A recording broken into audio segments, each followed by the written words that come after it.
All right. Well, welcome to the College of Complexes. It's meeting number 3,636. Jian Li is our speaker tonight. There are two basic, the format of the college consists of the following. First, we have a brief announcements period. Second, we then have our speaker, Jian Li, speak for up to about an hour. Then we have questions and answers on the topic. And then after that, we each get to have our say either on or off topic for a certain specified period about time, which is usually about 5 minutes. I'd like to now turn it over to Charlie, who's got announcements basically. If you're ready, Charlie. Yes, welcome everyone, as he said, to meeting number 3,636 of the College of Complexes, the playground for people who think. Okay, first of all, we have a Google email group, information right at the top of the page center. If you'd like to join that and get one or two emails per week regarding upcoming programming at the college. There also is a meetup group, which is available, and that is limited to 2 emails per week at the beginning and end of the week regarding the upcoming programming. Okay, now, although I am not a capitalist. How about our Facebook page, Charlie? Well, we also have a Facebook page. But although I'm not a capitalist, I will give an advertisement for our upcoming programs. And next week, October the 9th, we're going to have a candidate for the United States Congress. Brad Aarons is going to be running for the Green Party, and for my discussion with him, he claims he has a method of eliminating poverty in the United States, which has not been tried. So you will learn about his plan and platform for eliminating poverty and other green issues, I presume. October the 16th, very important right now, is a program by a criminologist on senior fraud prevention. The bad guys are really turning up the heat, looking to make money and take advantage of the pandemic. So there's a lot of methods they're using. They try to defraud you in person, over the phone, and online. You can always trust me though. I will never defraud any of you, I promise. Okay, October the 16th, or October the 23rd, Jim Pfizer of the 9/11 Truthers. He's also embraced the topic of COVID, and he's going to tell us all about why there is a COVID conspiracy. Don't go long. He's going to tell us all about the information he's gathered. If you want to advance thing, he's got a link there. He's got a 2-hour video he has posted, but he's got arguments that there's in fact a COVID conspiracy taking place in our country right now. Okay, November the 6th, another candidate for the United States Congress, Marsha Williams, looking to run for the Democratic Party in the 16th district, which has switched around a few times. It's an interesting district. Anyhow, Marsha Williams will be here to tell us why you should vote for her to take a position in Congress. On November the 23rd, we heard about was at a peace rally. Pace Bene, Nonviolent Service, long-standing anti-war group, will be coming to the college to talk about their there are many multitude programs and campaigns against such things as nuclear warfare or first strike, what have you. On November the 20th, the Coalition for the Infrastructure will be here for the first time. The group is not presented to the college, and they want investment and establishment of a bank account in the United States government for the purpose of investment in the infrastructure to the tune of $5 trillion, which they claim will generate 25 million jobs. And as a public transit person, I can fully support what they're planning on doing. Okay, that's on the 20th. Switching over, the next date after that for a speaker is December the 4th. And the Illinois Environmental Council will be making a presentation. Believe you me, I've done these. This takes an awful lot of work, but they're going to report on ecological environmental issues in the state of Illinois, specifically focusing how they generated their environmental scorecard to rank the members of the Illinois General Assembly. I highly recommended that you look up your representatives to see if they are green or not, or if they're in favor of the polluters. Anyhow, this is an important program. And as a result of that, the next open dates, we have 3 open dates remaining in the year. November the 27th, and December 11th, and December 18th. So if you would like to speak yourself, or you know someone we should invite, or an organization we should contact, please let me know. Thank you, Tim. Take it away. Okay, and now let's give a rousing round of applause for our speaker tonight, Jian Li, who's got a PhD in anthropology. A Mandarin taster will give us a taste of Daoism, Taoism, traditional Chinese medicine by examining its classical text, Tao Te Ching, Dao De Jing, and its relationship to modern physics. She argues that there is more than one way of understanding and appreciating the power of philosophy, science, and spiritual practices. Okay, Jian, if you want to go on your PowerPoint up there on the top where it says slideshow, the full, right up there it says slideshow. Can you see the slideshow now? Yes, we can. We can see your screen, but let's go up so we can get a full screen in that slideshow. Okay, up there on slideshow, right at the top, next one, right there. Click on it and just go right from the hits. Yeah, there you go. You just use a space bar to advance. Yeah, okay. Okay, and then you go ahead and we're all set. So take it away. Now remember to mute yourselves during the presentation, please. Thank you. Thank you. Thank you for having me.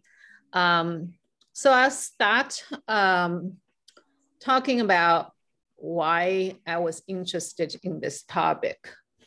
My initial interest in Taoism started from the book, and some of you might have read the book, The Tao of Physics, an exploration of the parallels between modern physics and Eastern mysticism by Fritjof Capra. The book was published in 1974. I read the book in the early 1980s when I was an undergraduate, a language student, college student in Shanghai. And I had a professor from Canada, and she had a lot of books and she lent her books to us. And I saw this book and thought it was interesting. So I took the book and started to read, but I didn't understand everything. It's kind of like a foreign topic to me. At that time, I hadn't read Daoism, I hadn't read physics, but the idea of there is a parallel between Daoism as a religion and a physics as a science that intrigued me. So ever since I read the book, I started to become interested in both religion and science, but science in a more like scientific method. And I went to audit some philosophy classes in the school. So this is kind of very important book that kind of sparked my interest in philosophy, in scientific method, and in religion. So I wanted to understand the relationship between Taoism and physics. It's a big topic. I will show you some videos of Fritjof Capra. He is more eloquent, at least in talking about the book and why he wrote the book. And then I will kind of make my own comment. So I also put down ignorance and curiosity. So because I recognized my ignorance in that topic, but I had curiosity. It was the awareness of ignorance and curiosity that sparked me on this journey of trying to understand more about this. So I went to a website and looked for more information by Fritjof Capra, and I saw on his website, he has a 4-minute video about writing the Tao of physics, and also his experience with spirituality, 10 minutes. So I want to start off by showing the video. And I have to stop sharing here and go to that website to show you. Mm-hmm. So I have to reshare. I'm pretty sure I had this. Okay. So this is writing. I think this is the writing Tao of physics. And then there is a spirituality. Oh, this is actually not this one first, 4 minutes.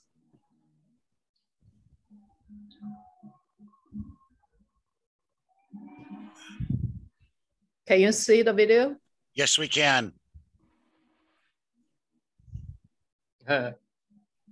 It's going to play in a minute, I take it. I know it's... The inspiration for the Tao of physics actually came quite early. When I started studying physics at the age of 18, very soon I read a book which is now a classic by Werner Heisenberg, one of the founders of quantum physics. And the book is called Physics and Philosophy. And he tells the story of quantum physics. And he very vividly describes the puzzles they had to solve and the bewilderment and the disorientation being confronted with a different reality of atomic and subatomic phenomena. And I loved the book, but as a student, I could understand only about half of it because I had not studied, I know nothing about quantum physics. So I first had to study classical physics and before I got to quantum physics. But that book stayed with me. And I read it again and again, and I realized that this new physics implied a whole new worldview.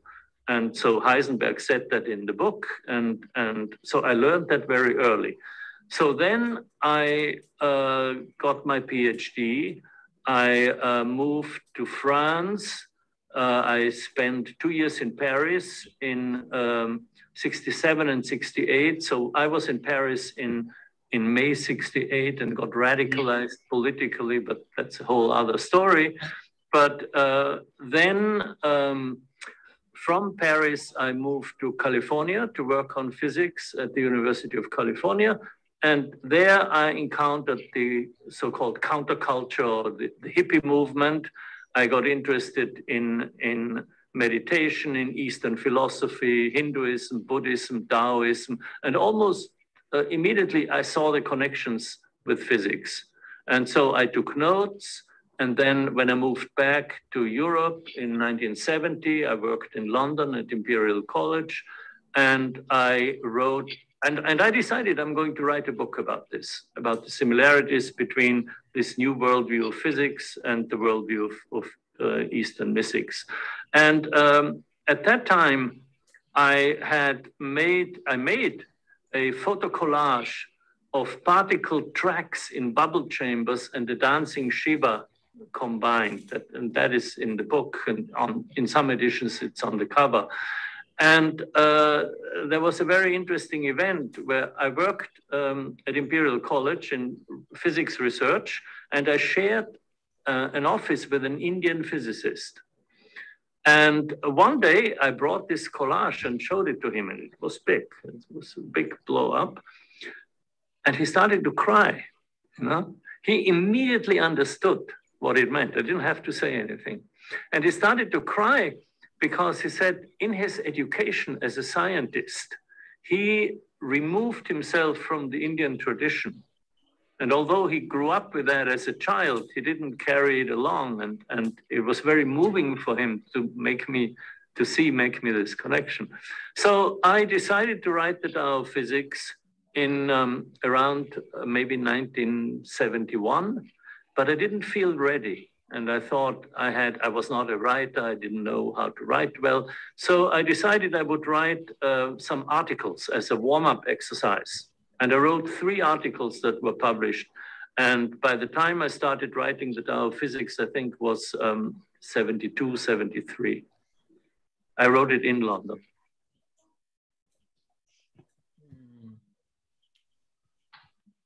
Okay, so this is a short intro of, there's another nice video. Let me see, I'll go back to share, see if I have the right page. That only shows. Use the escape key, there you go. Yeah, I have to go back to another page.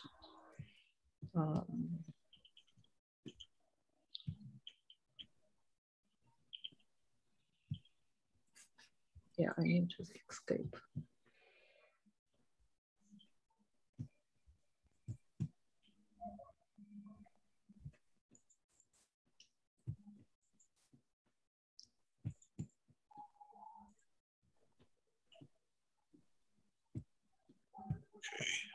So I think this one, that my experience with spirituality, 10 minutes, is a very good one.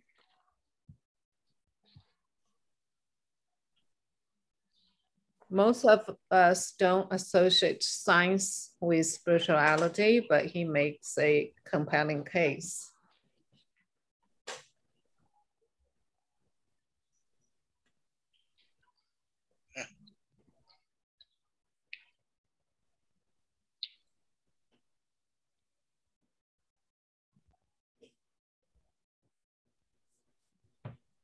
Ever since my childhood, I was fascinated by science and also by mathematics. That fascination then turned to physics, and I became a physicist. But at the same time, I had always been philosophically minded, and always, I think, religiously minded. I grew up as a Catholic, and as I became more and more involved in science, I became increasingly disenchanted with religion. And finally, I dropped it all together and concentrated on my science. My disillusion with religion was a great disappointment to me. There seemed to be a split between religion and science, between intuition and reason. Religious education was all about morals. Nobody ever talked about experience. And I felt through all those years that there was more to religion than the way it was practiced in Christianity, that there was a mystical core to it. But this mystical core seemed to be neglected. So I just suspended all of this and pursued science. And it wasn't until my late 20s that something happened that healed this split between science and religion. I was on a beach in California. It was a late summer afternoon and everything was very peaceful. There were hardly any people. There was a slight breeze and I felt the air on my skin. I felt the sand, which was still warm from the day, and there was a great sense of rhythm from the surf rolling in, the long rhythm of the breaking waves, which is characteristic of the Pacific Ocean. It was very calming. As I was sitting there, I harmonized my breathing with the incoming waves, and as that harmony was approached, gradually the whole surrounding started to move, to come alive. I became aware of my whole environment engaged in a gigantic cosmic dance. I felt very distinctly that there was a great unity of the sand, the rocks, the water, and the air. What is more, I felt involved in this dance myself. I felt dancing myself. Being a physicist, I knew that the sand, rocks, water, and air were made of vibrating molecules and atoms, and that these consisted of particles which interacted with one another by creating and destroying other particles. I knew also that the Earth's atmosphere was continually bombarded by showers of cosmic rays, particles of high energy undergoing multiple collisions as they penetrated the air. All this was familiar to me through graphs, diagrams, and mathematical theories. But as I sat on the beach, all this theory came to life. I really had a first-hand experience of this cosmic dance of energy. I felt in a very real and dynamic way, participating myself in the dance. I heard the sound of it, of course, not in a literal sense, but I saw it and I felt it and I heard it in a way that was beyond mere sensory experience. Later, I had other experiences like that on the beach, meditative experiences of mystical truth in which I overcame the gap between rational thinking and intuitive awareness. I experienced how the mind can flow freely, how spiritual insights come out from their own, from the depth of consciousness. And when these experiences came, after years of detailed analytical thinking, they were so overwhelming that I would often literally burst into tears. What I was experiencing here was a very different kind of knowledge. I really had the feeling that these insights came up from my unconscious. And I was just sitting there acknowledging them. I didn't have to do anything. You see, as a scientist, you always do something to gain knowledge. You make your mind work in a rational way. But with an experience like this, you know that your mind is much wider than just the rational part of it. And as I felt expanding into this wider realm of consciousness, that was a very moving and really shattering event. My experience showed me that there were two approaches that humanity had developed to understand the universe. One through meditative awareness, the other through scientific analysis. And that the extreme specializations of these two approaches, namely modern physics and Eastern mysticism, led to the same view of the world. In the following years, I investigated this similarity, and the more I studied it, the deeper the parallels between the views of physicists and mystics became. And now I'm fully convinced that these two modes of awareness, the scientific and the mystical, or the rational and the intuitive, are complementary aspects of the human mind. They are mutually exclusive, but supplementing one another for a fuller understanding of reality. In fact, I created a symbol based on the Chinese symbolism of yin and yang to illustrate the complementary relationship of science and mysticism. Here, science, or the rational mind, is represented by mathematics, and mysticism, or the intuitive mind, is represented by the face of the Buddha in meditation. Now, this investigation I did was, of course, academic and rational to a great extent. You see, I had to read of the Eastern religions, I had to apply my knowledge of physics and translate it into words that a lay audience could understand. But at the same time, my work was backed up by immediate experience. And I think I can really say now that all I've written in my book has flowed out of personal experience. The split I had felt between science and religion was healed. Modern physics has shown that whenever we leave the realm of everyday experience, going either to very small dimensions, down to atoms, nuclei, and subatomic particles, or to very large dimensions, going outwards to stars and galaxies. Whenever we do that, we come to a view of the world which is remarkably similar to the views of mystics of all ages and traditions. The world is no longer seen as consisting of separate objects assembled into a huge machine, but rather as an organic, harmonious, and inseparable whole. The universe of the modern physicist, like that of the Eastern mystic, is alive and full of activity. It is a moving, vibrating, dancing cosmos, a network of relationships of which the observer himself or herself is an integral part. It is interesting that Western society has traditionally favored the yang or masculine side. Instead of recognizing that the personality of each man and of each woman is the result of an interplay between feminine and masculine elements, it has established a static order where all men are supposed to be masculine and all women feminine. And we all know very well that it has given men the leading roles and most of society's privileges. Now, this has resulted in a severe imbalance. We tend to prefer rational thinking over intuitive awareness, science over religion, activity over contemplation, competition over cooperation. You see, in one word, we always favor the yang aspects.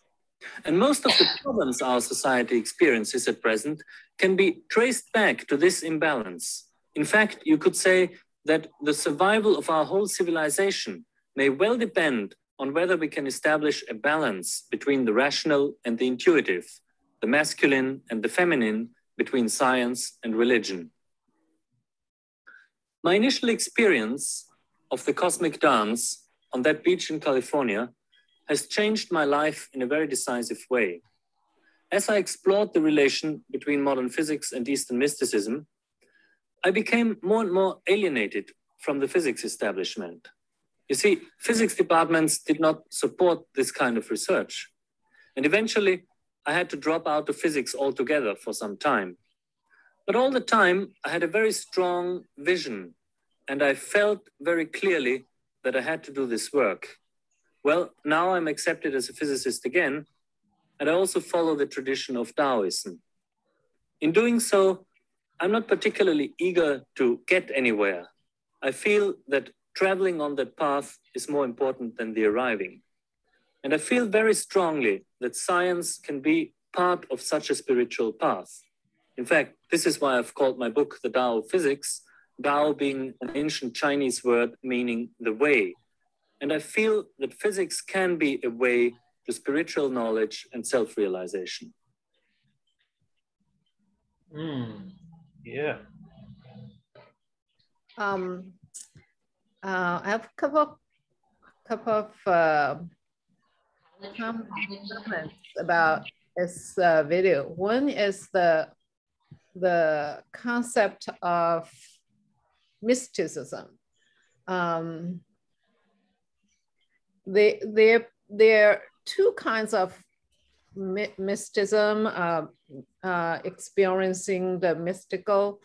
They're very rational scientists like Richard Dawkins, and he will say there is enough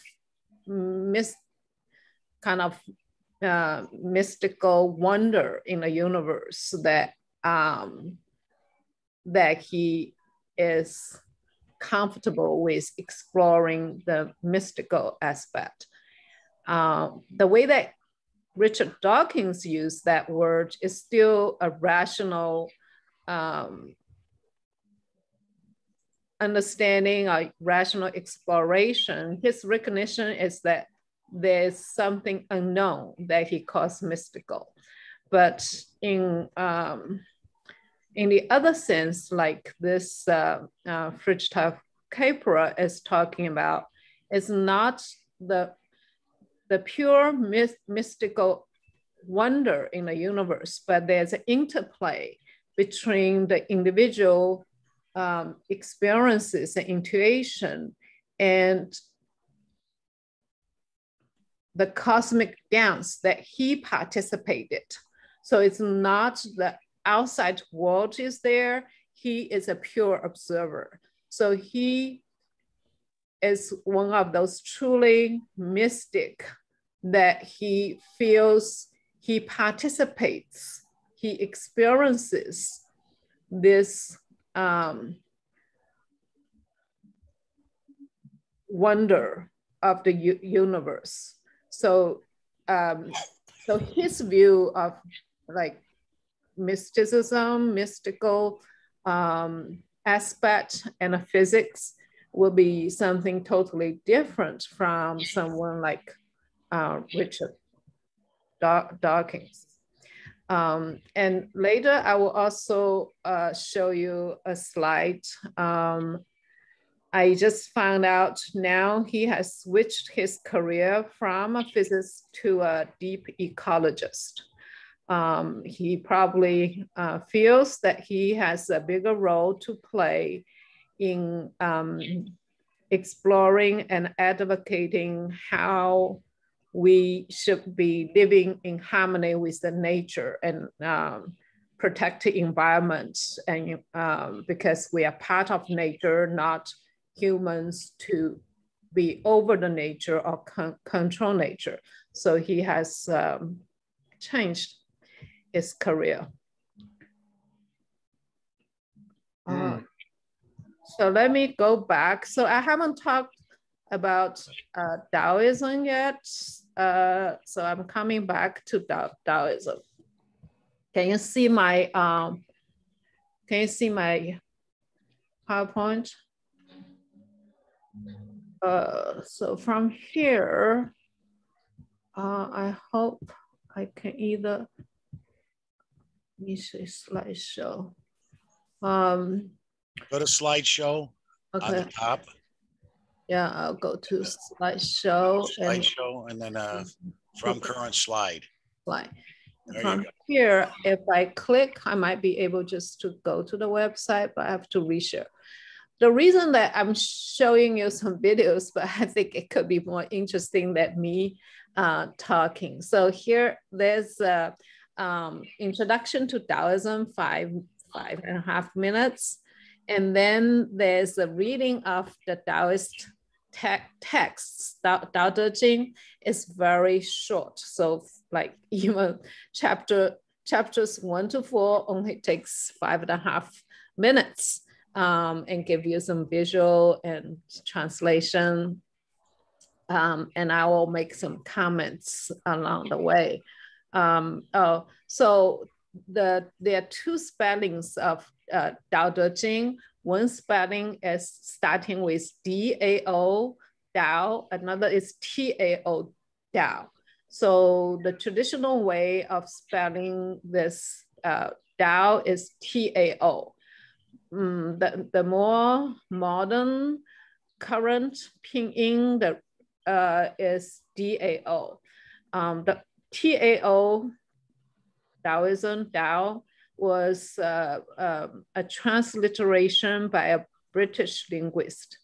And to him, it sounds like T-A-O.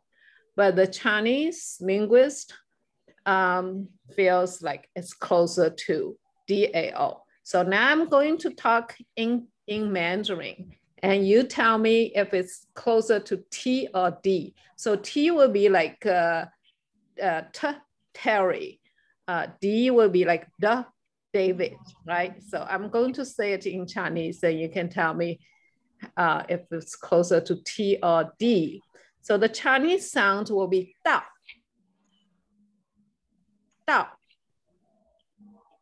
Is it closer to D or T to you? Dao. T. T?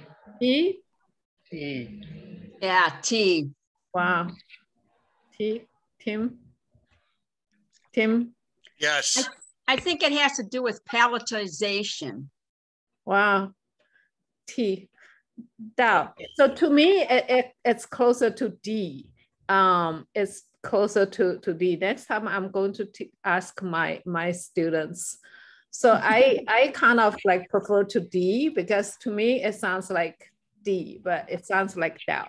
So that's why you see the two spellings, because if it's written in Chinese, it's like Chinese character. It doesn't look like this. So either way, and you see sometimes you have Peking and Beijing, Mao's name, also Chiang Kai-shek name, Mao's name. There's some like historical figures, their names can be translated into two ways. It's because of that two different linguistic system. If it's based on the British linguist, Wei Zhao's system, or the current Pinyin system. It's an Afghani culture to serve people. Can you see the video? So my dream was when I You're opened. gonna have to share your screen on it. Yeah, I have to share.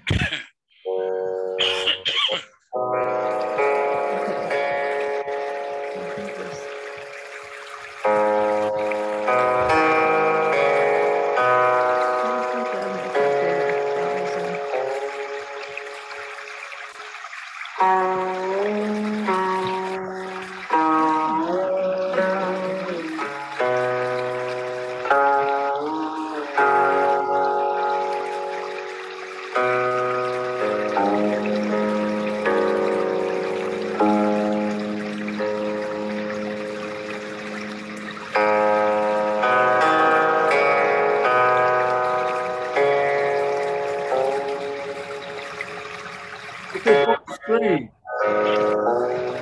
The biggest screen? I'm sorry. There we go. Go ahead. Okay. Now hit play again. Okay. There we go.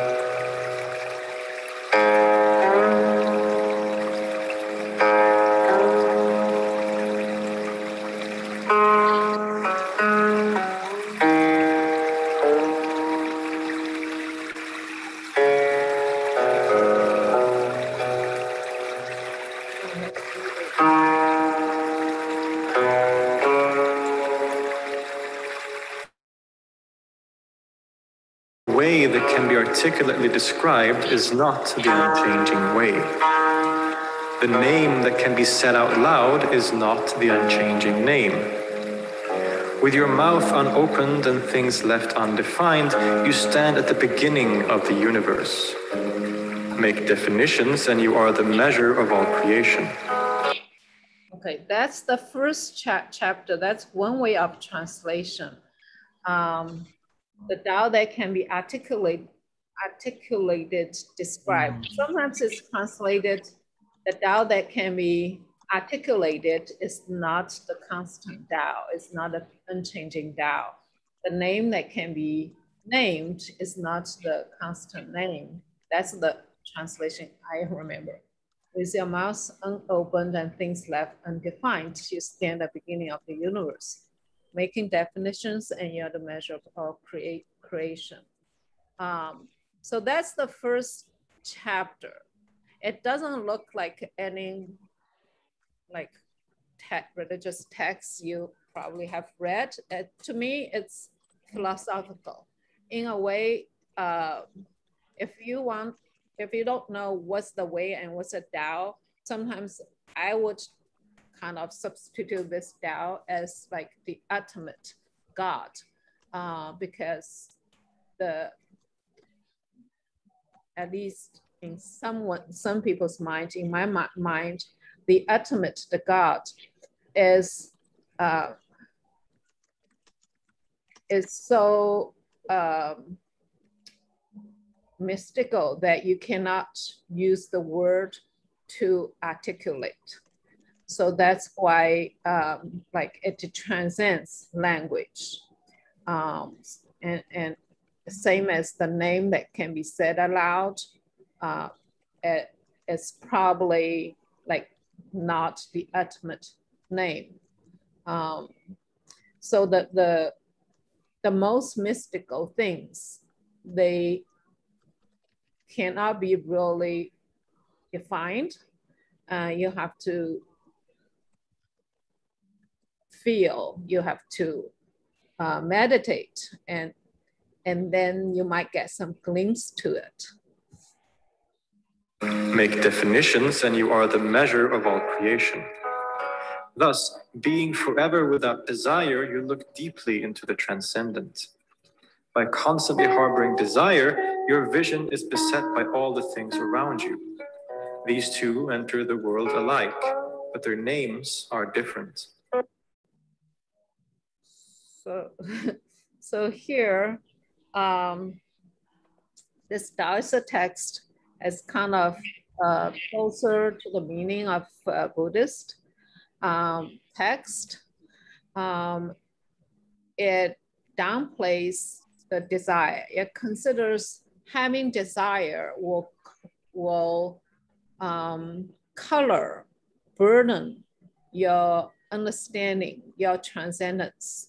Only when you're free from desire, your mind is pure, then you can be in another higher place. Look deeply into the transcendence, right? If you always have desire, your vision is beset by all the things around you.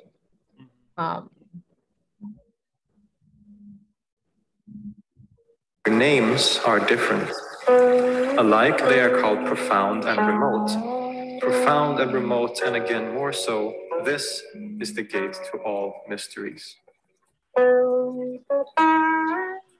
Everybody understands the beautiful to be beautiful, but this only creates the concept of ugly. Everybody understands the good to be good, but this only creates the concept of bad. There can be no existence without non-existence, no difficult without easy, no long without short, no high without low. And without the sounds of musical instruments and human voices, where would their harmony and cacophony be? In Taoism, there is no judgment of what is good, what is bad, what is beautiful, what is ugly, because they are considered as, like we say, coins, two sides of a coin. If everything is beautiful, you don't have concept of ugly, or everything is ugly, you don't know what is beautiful. So they have to exist. And in Taoism, they don't judge. It doesn't judge. That's going back to yin and yang. So yang usually is associated with the sun, and yin is associated with the moon. And yang is male and yin is female. Yang is the sky and yin is the earth. They are complementary, not one is superior to the other. We need the sun, we need the moon, we need man, we need a woman. So there's no judgment. It's complementary, but not opposite, dualistic opposite. They just need each other, and that's like we have summer, we have autumn, we say fall, we have winter, we have spring. You might have preferences for one to the other, but you can't say one is better than the other. You have preference, but nature is what it is. That's what Taoism acknowledges. Before and after only depend on which one follows first. Therefore, the sage resides in non-fabrication and conducts himself according to wordless teachings. All objects in the world come into existence, but he does not judge them. They are born, but he does not possess them. The sage acts, but relies on nothing. He accomplishes and moves on. By moving on, he never has to leave.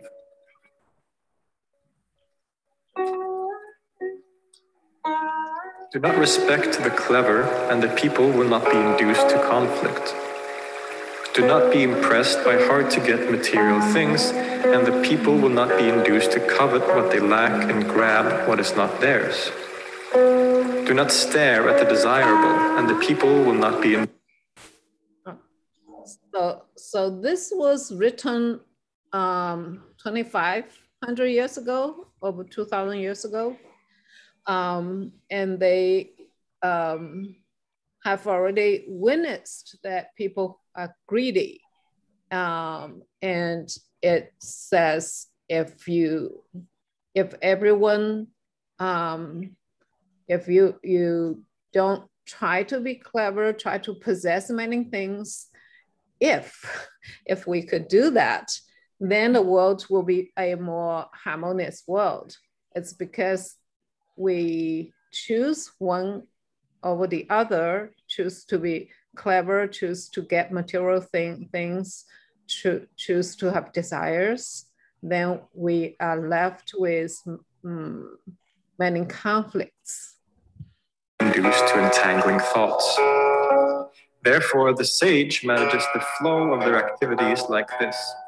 He empties their minds, but fills their stomachs. He weakens their willfulness, but strengthens their bones. He constantly leads the people towards less knowledge and less desire.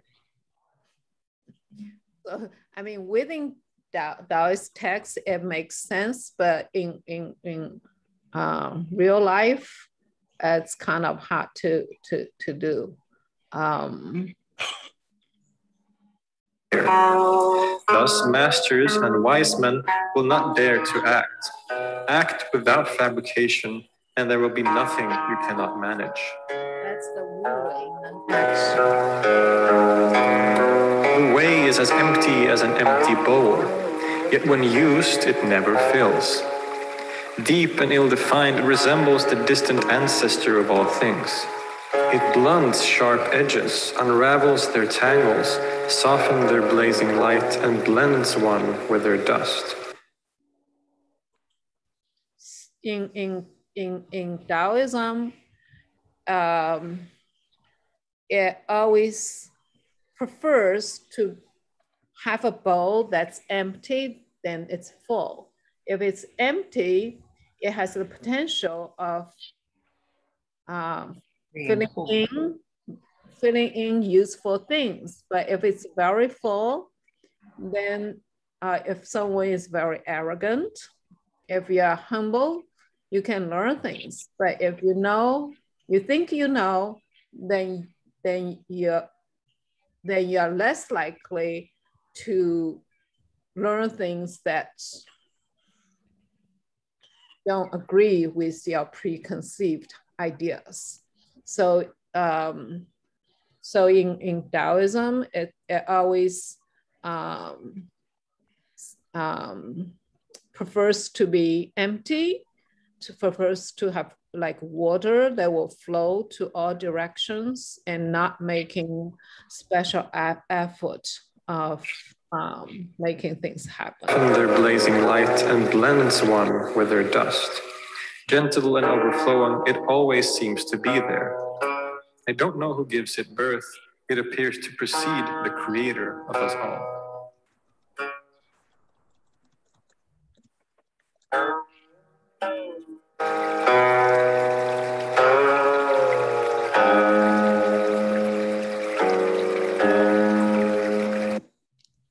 I think that's the end of this chapter. The music background It's a special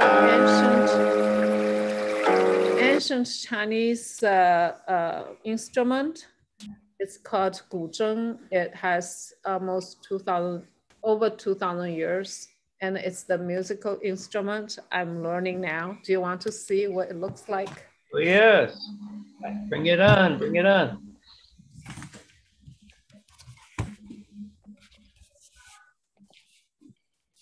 Can you see?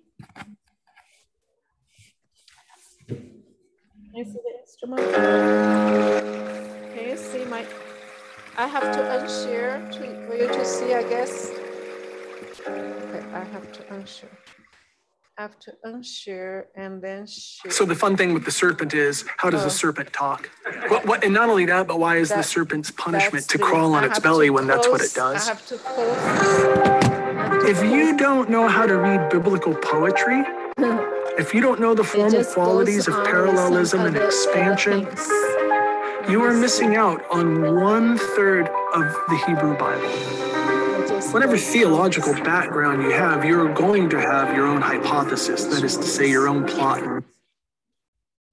Something else is running. Okay, I think I made it disappear. Okay, let me show you the instrument. Gee, are you looking at the video?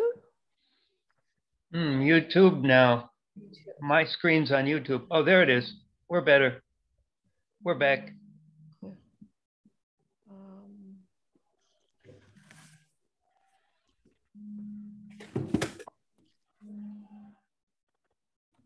Show you something fun. Let's see, show you something fun.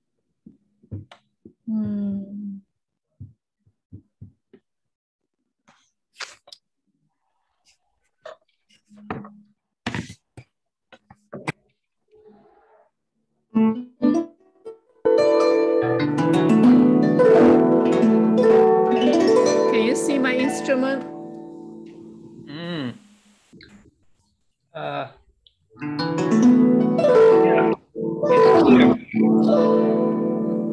That's the instrument in the background. Called gu. It's called guzheng. G-U-C-H-E-N-G. Guzheng. What is the word for the 3-stringed instrument? 3 or 4 strings, that's all. That there are different kinds. There's a 2-string. There's a 2-string called ahu. Okay, let me go back to the hub. Okay. Let me show you this one quickly. I have to do the slideshow, then it'll be easy for me to slideshow. I'll do this one. I'll just copy and paste. There is a Chinese text.org, ctext.org. It's a very ctext.org. It's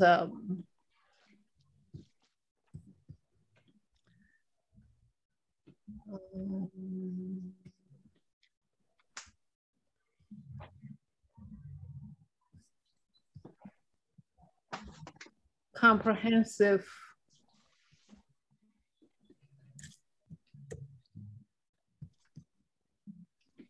Okay. I'm not sure I'm sharing the screen or not. Okay. Okay, you can see the screen. Okay. This ctext.org, I'll just say a few words about Chinese text project. It's called ctext.org. And then this one is Dao De Jing. There are a couple of things I want to talk about.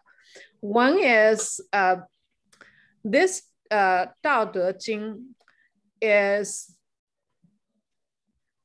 the second most translated text in the world. Of course, the most translated is the Bible.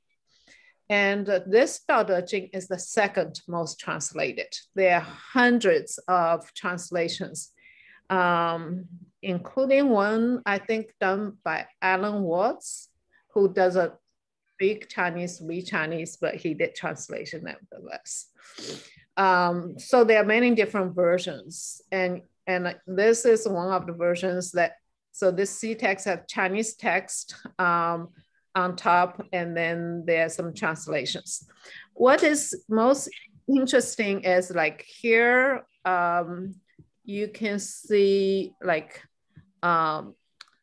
their pre-Qing dynasty, Han dynasty, there's Confucianism, Maoism, Daoism, Zhangzi, Liezi, and they are like school of names, that's logic. School of the military, that's the Sun Zi Bingfa. And there are also mathematics and miscellaneous schools. So actually 2000 years ago, during the Axle Age, when it's like Plato and Aristotle, in China, there were like at least 10 different schools of thought.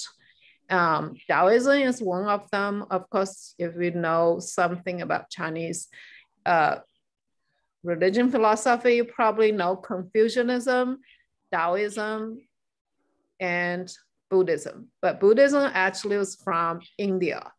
And Confucianism is a body of ethics. It's not really a religion. So the root of Chinese culture, religion, philosophy actually is this Daoism. And the classical text is this Dao De Jing. But actually, there are many more different schools of thought at that time. So even here, they list at least like 10 different schools of thought.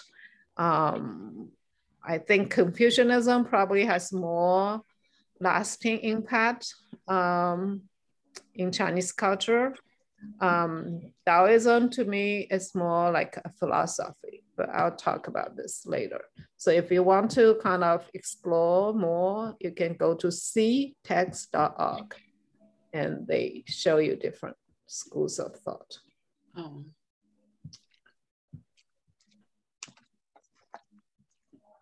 So I probably don't need to show you any more videos because it takes too much time.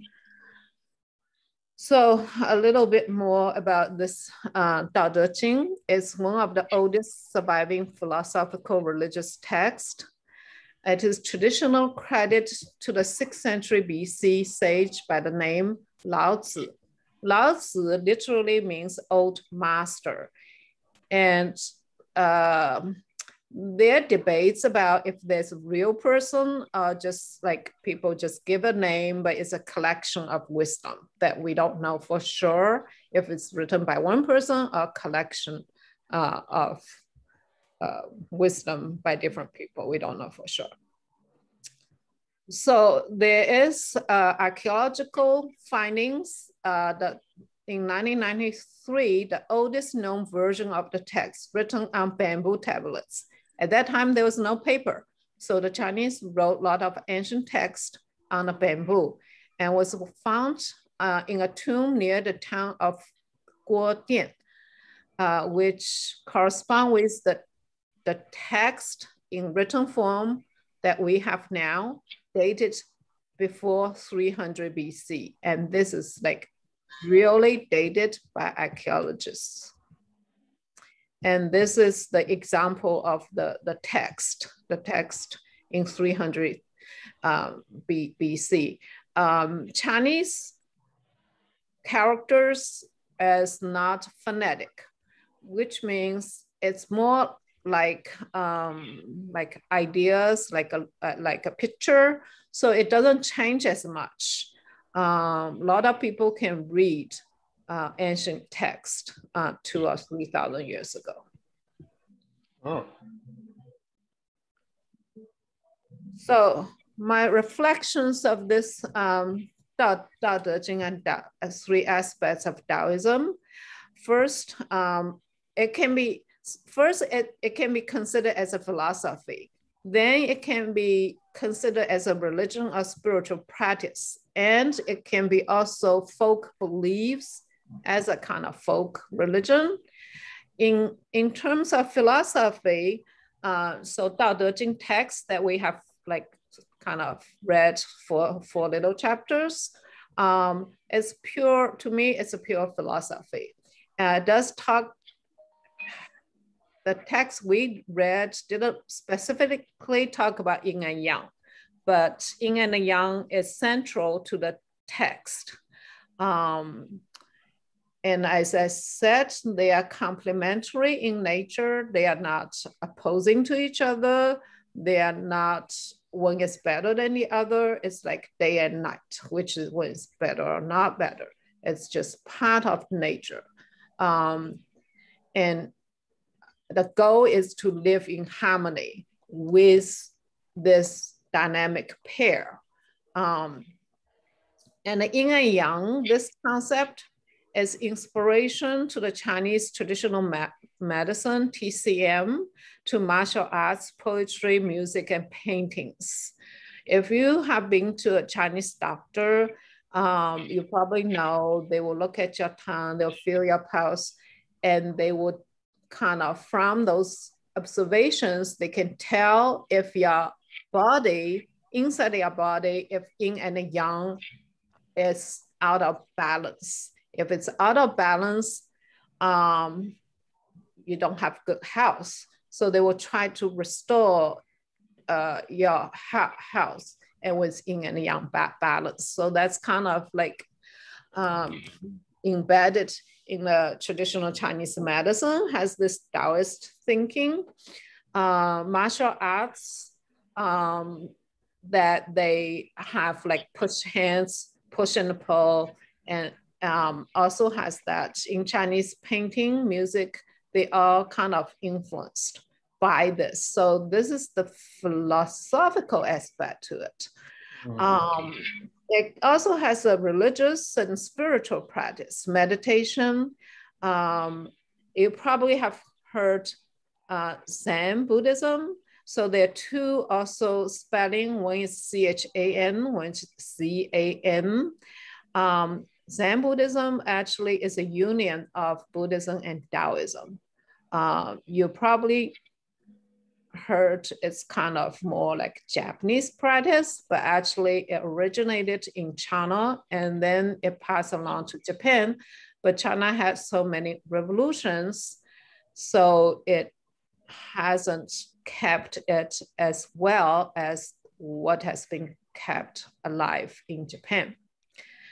There's another practice called Qigong, practice of Qi and a quest for harmony with nature. Qi is a Chinese word for energy, life force. Gong is to work. So you can work on your Qi. Most people don't feel Qi in their body, but I know people who can feel Qi in their body, including my mother. She has played Tai Chi Chuan for many, many years. And if you do Tai Chi Chuan and martial arts well enough, you will be aware of the Qi, the energy flowing in your body, and you can direct the Qi energy in your body. So in a way, it has health benefit, and it's also a spiritual practice. Lastly, it's also a folk religion.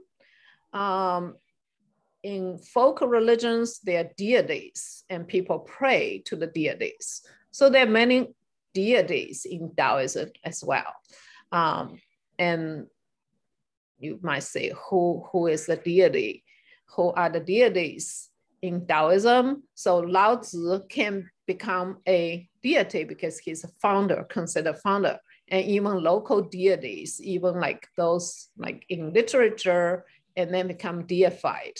Even like in some places, some folks in countryside, they make Mao as a deity. That's all possible.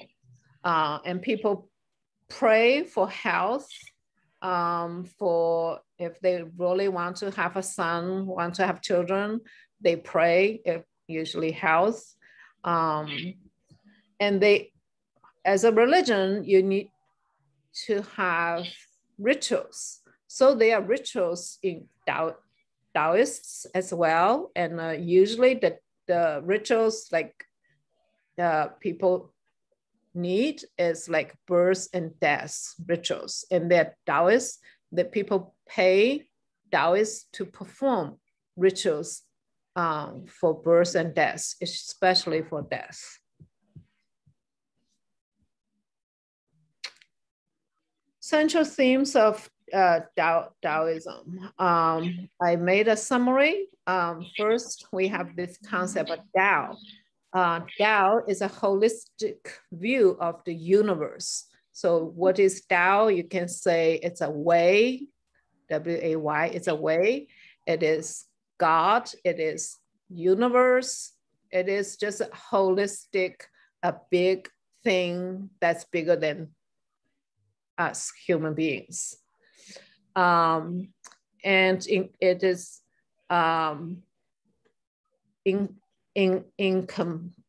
includes web of life. In Chinese, that Chinese people say 天地人. 天 means heaven, 地 is earth, and 人 is people. So the web of life contains like people in the middle, and you have the heaven, you have the earth, and the people in the middle, and we are part of the whole, so part of the Tao in a way. Yin and a yang, complementary and dynamic pair.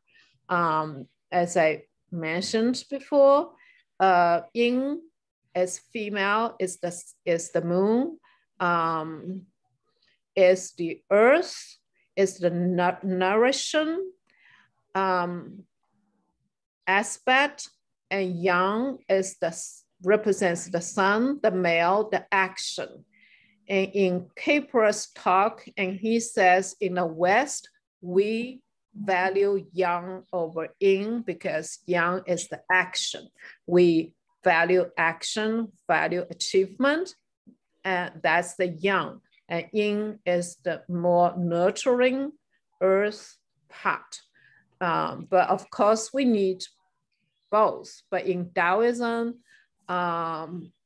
many parts of the text, it uses the water as a metaphor. Water is basically it nourishes. It is both a sign of compassion. It flows everywhere. It usually flows down, right? It doesn't pick and choose where to flow. It just nourishes everywhere. It passes through. It actually is, it has a sign of strength because the water is very powerful in a way.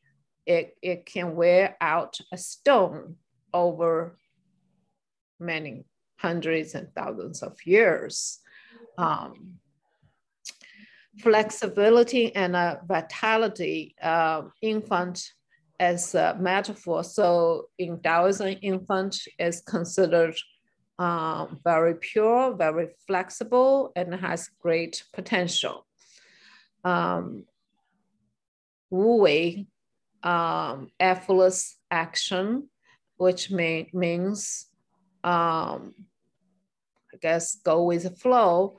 Once, like, you know how to ride a bicycle, you don't think about make an effort of making it go. You just know. If you know how to swimming, if you know how to do things, you don't have to make extra effort. You just go with the flow and things get done. If you try too hard, you might not get it right. And this is a combination of Fritjof Capra and my reflection. He did mention about two approaches for humanity to understand the universe, intuitive and rational. When we use scientific method, we're using rational mind. when we do spiritual practice, we meditate, we try to go deeply inside our heart and mind. We use intuitive. Both of them are valuable. If you have only one, not the other, you might not be a very balanced person. So meditative awareness is kind of part of intuitive. Scientific analysis is more rational. And Eastern mysticism and modern physics. So he is a very rare person who sees the connection and feels very comfortable with the connection. Not everyone can do that. Experiential and rational, holistic and analytical Eastern and Western worlds. That's something he had talked about. Two modes of understanding are complementary, not mutually exclusive.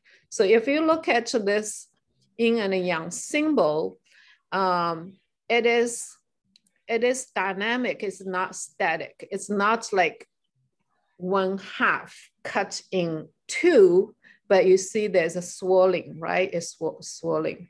So it's dynamic and it's complementary. In fact, if you look at this yang, this yang part is like mostly white, but it has a dark circle.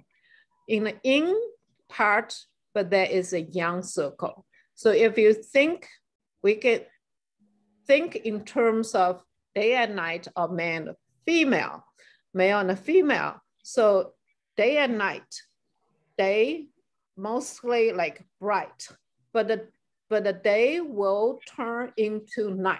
It's not going to stay as day 24 hours.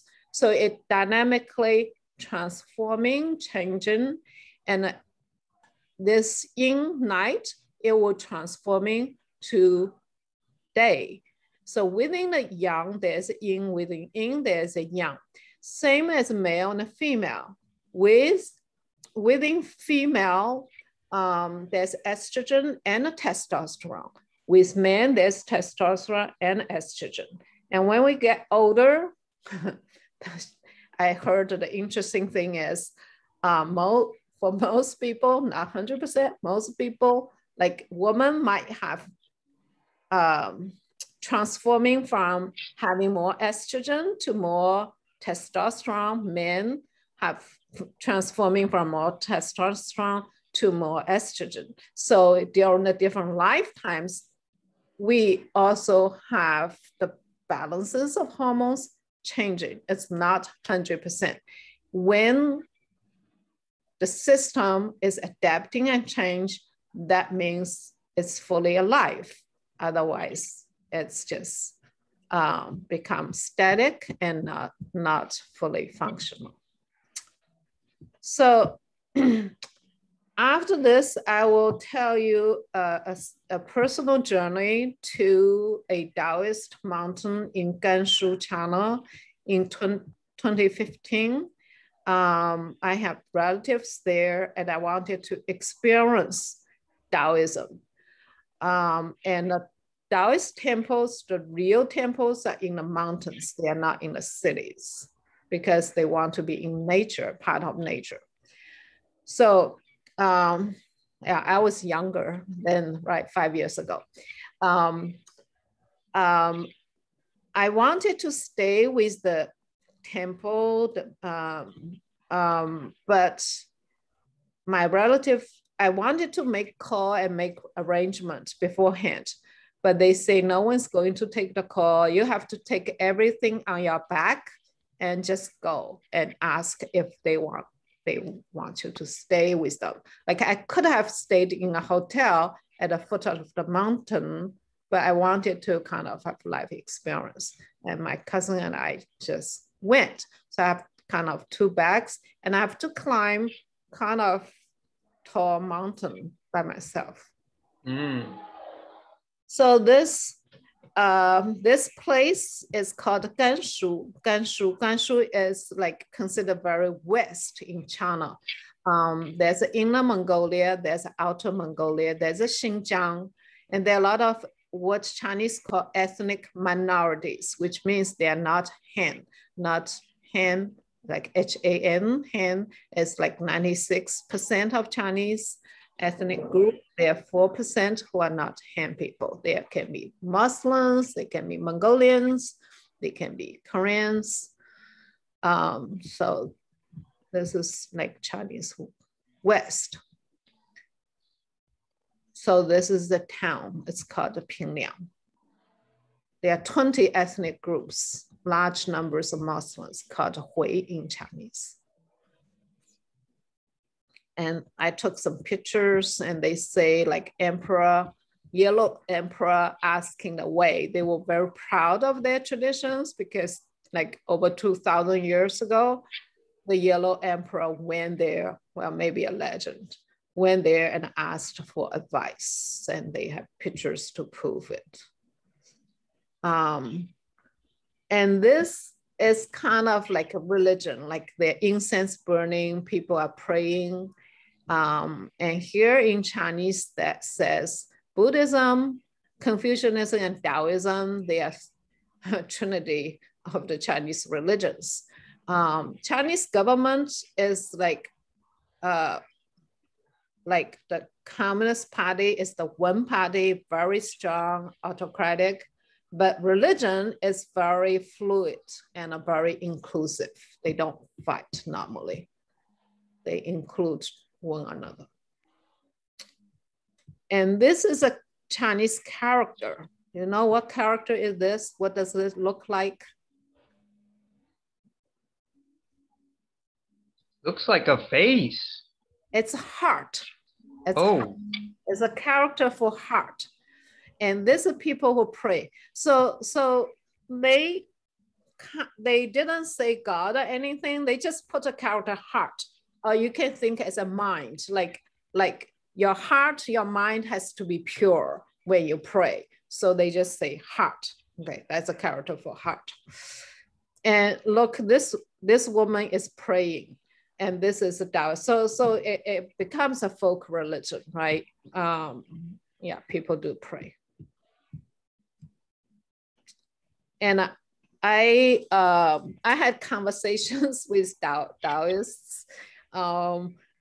Before I went, my goal was to learn how to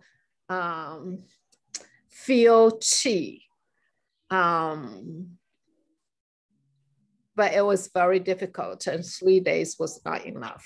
So the easy way is to talk and to have conversation. Harder way is really practice and develop the awareness of qi. That's very difficult.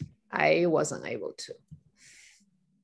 And because it's kind of well-known Taoist temple, and even the days I was visiting, they had international visitors, and they have a Taoist academy at the foot of the mountain, and they will have lectures. They have like martial arts performances, and I was doing translation for them.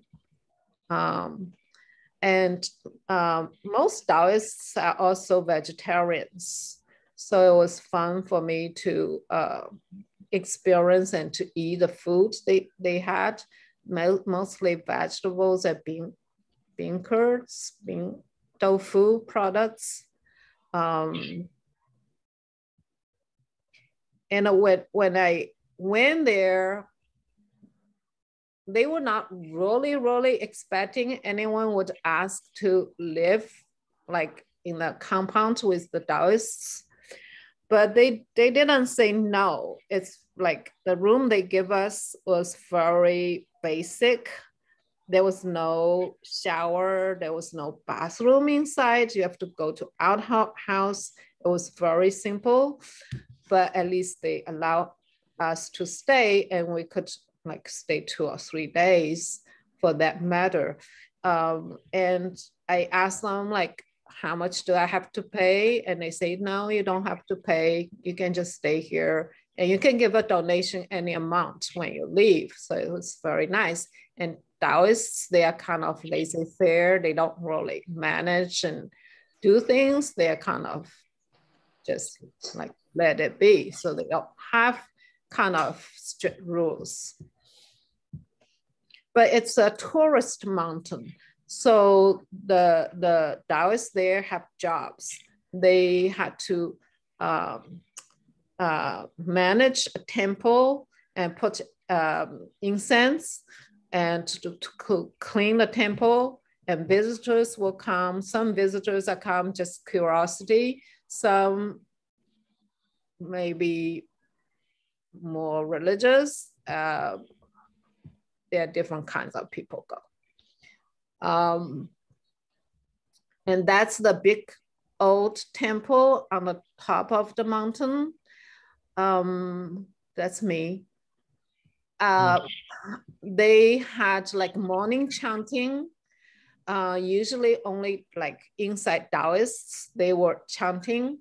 I wouldn't know how to chant, but just was curious. So my cousin and I decided to go in the morning and to see how they make their chanting. We stood outside of the temple and observing, and they told us like, you cannot take photos inside. You can take outside, but not inside. You cannot record, you cannot take pictures.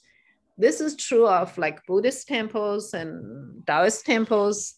You are not supposed to take pictures inside. That's very rude.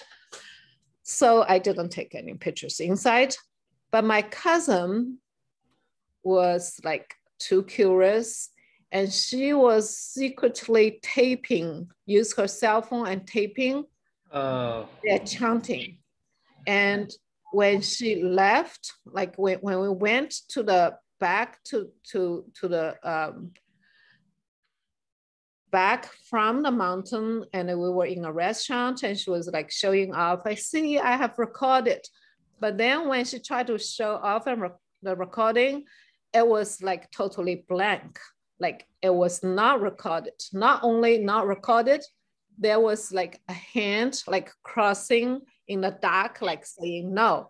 And her face turned white. She was like so startled, because like as far as we knew, there was no one paying attention to us. We were in the back and there was no security, no police. So actually that's the most mystical experience. Like I couldn't explain what to that. And she said, I often use my cell phone to record, and this never happened to me. So she quickly deleted and she repented for what she has done. I couldn't explain, and I don't know what happened. So this is that mountain. It's very beautiful. I still have some contact with them. Maybe like I thought, if I have nothing to do after my retirement, I'll go to the mountain and be part of and help to do some translation. Maybe they do have like international groups who go there. And most Taoists there I talk to, they can feel qi. So they can feel qi not only their body, but also environment. And one of the Taoists I talked with, he said he could feel which part of the mountain the qi is compatible with him, which part is not compatible. And he has asked to move his responsibilities from one temple to another, because he felt the qi in that corner is not compatible with him, and his request was granted. So to them, it is like very normal that you can feel your, like what Kapra was saying, like harmonizing your body with the environment, and they can literally feel how the different parts of the mountain has a different qi element. I wasn't able to tell you the truth. Some group pictures. So like the foot of the mountain has an academy, and some of my relatives, I don't know if he is American or from Europe, and he wanted to take a picture with me and my mom. My mom is like 85 years old, but she's still healthy. So just anticipating your questions about religion in China, this Wikipedia is not most accurate, just kind of general information. Chinese folk religion, not recognized as official religion, has 73%, over 73%. It is not recognized. Well, let me say this. So the Chinese government recognizes 5 religions existing in China: Buddhism, Daoism, Protestant, Islam, and Catholicism. It's kind of interesting that both of them separately, and Islam, but not Daoism. Daoism. So there's a Daoism folk sets and other religions, 77%. So there's a large chunk of people, not recognized because they don't go to churches or temples regularly. They just go to the mountain and they pray when they felt spirit moving. They pray. So you cannot count them. Are they religious? Are they not religious? They are kind of like, that's what a folk religion is. I guess so Buddhism has a little bit more than Taoism because it's like more organized. Taoism, like very, very few like real, like I'm a member of it. Like when I went to the temple, they were members. And according to here, there's like some Protestants, some Catholics, and Islam, but I don't know how accurate this is. I don't think it's very accurate, but give you a general picture.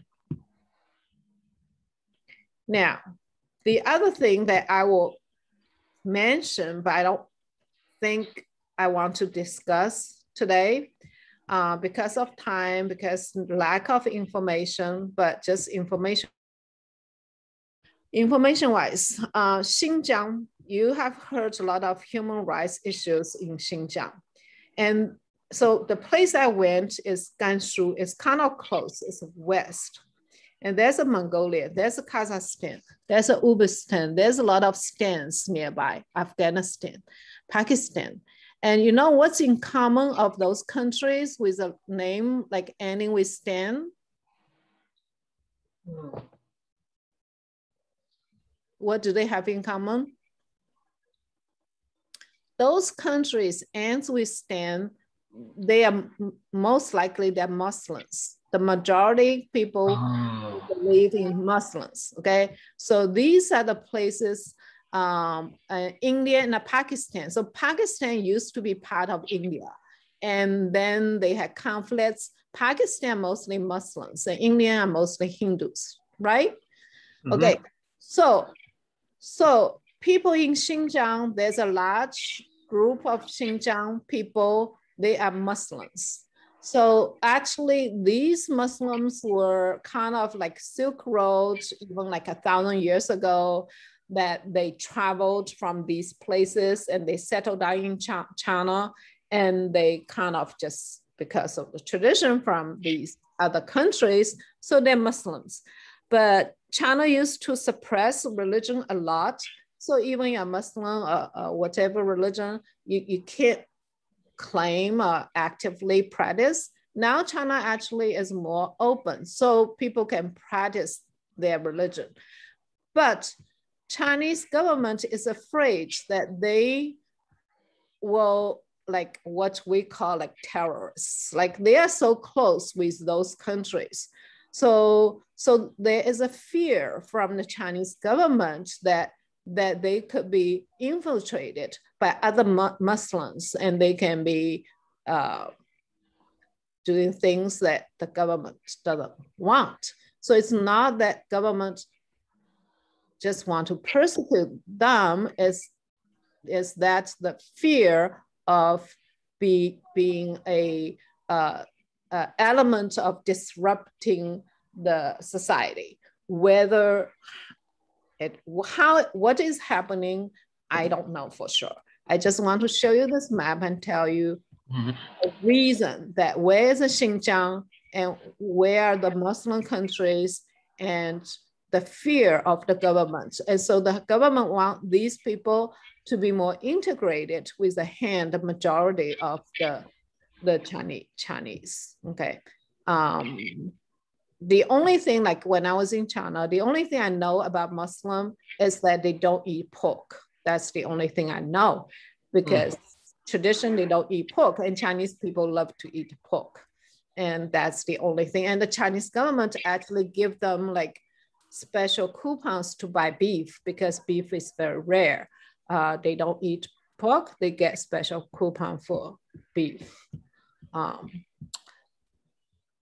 Okay, so the last, I don't know if I have time, probably. I'll send this in the, chat. You can check yourself. So Fritjof Capra, now he has transformed from a physicist to a deep ecologist. And I went to check what is a deep ecologist. And he wrote several books later, Systems View of Life. He is more shifting to ecology. I think he feels he can make a bigger impact in articulating his vision of how important it is for humans to live in harmony with each other and with the nature. So he kind of gave up his physics, and he becomes he actually call himself, I think, deep ecologist. All life systems, from living organisms and ecosystems to human beings, are interconnected and have inherent value, and that economic, energy, environmental policies should be designed to protect the well-being of all nature rather than enhance human life and well-being. So for a deep ecologist, they feel if the environment is not protected, human life would not flourish. So, and he has a very interesting video about analysis of COVID-19, which is about 10 minutes. You can tell me if you want to watch it with me now, or you can watch it by yourself. We need discussion time. Okay. For everything you've been talking about. Okay, so I'll put I'll put this in the chat. Okay, so I put the last one in chat that shows you there's a video, and his website is fritjofcapra.net, and his books and his views in the last video. Okay, so that's all. Jian, would you put the C text in the chat too? Okay. Thanks. I have a question. Go ahead, Lana. Thank you very much. Let's thank our speaker. Yeah, you're right. And then you say, can we ask for questions?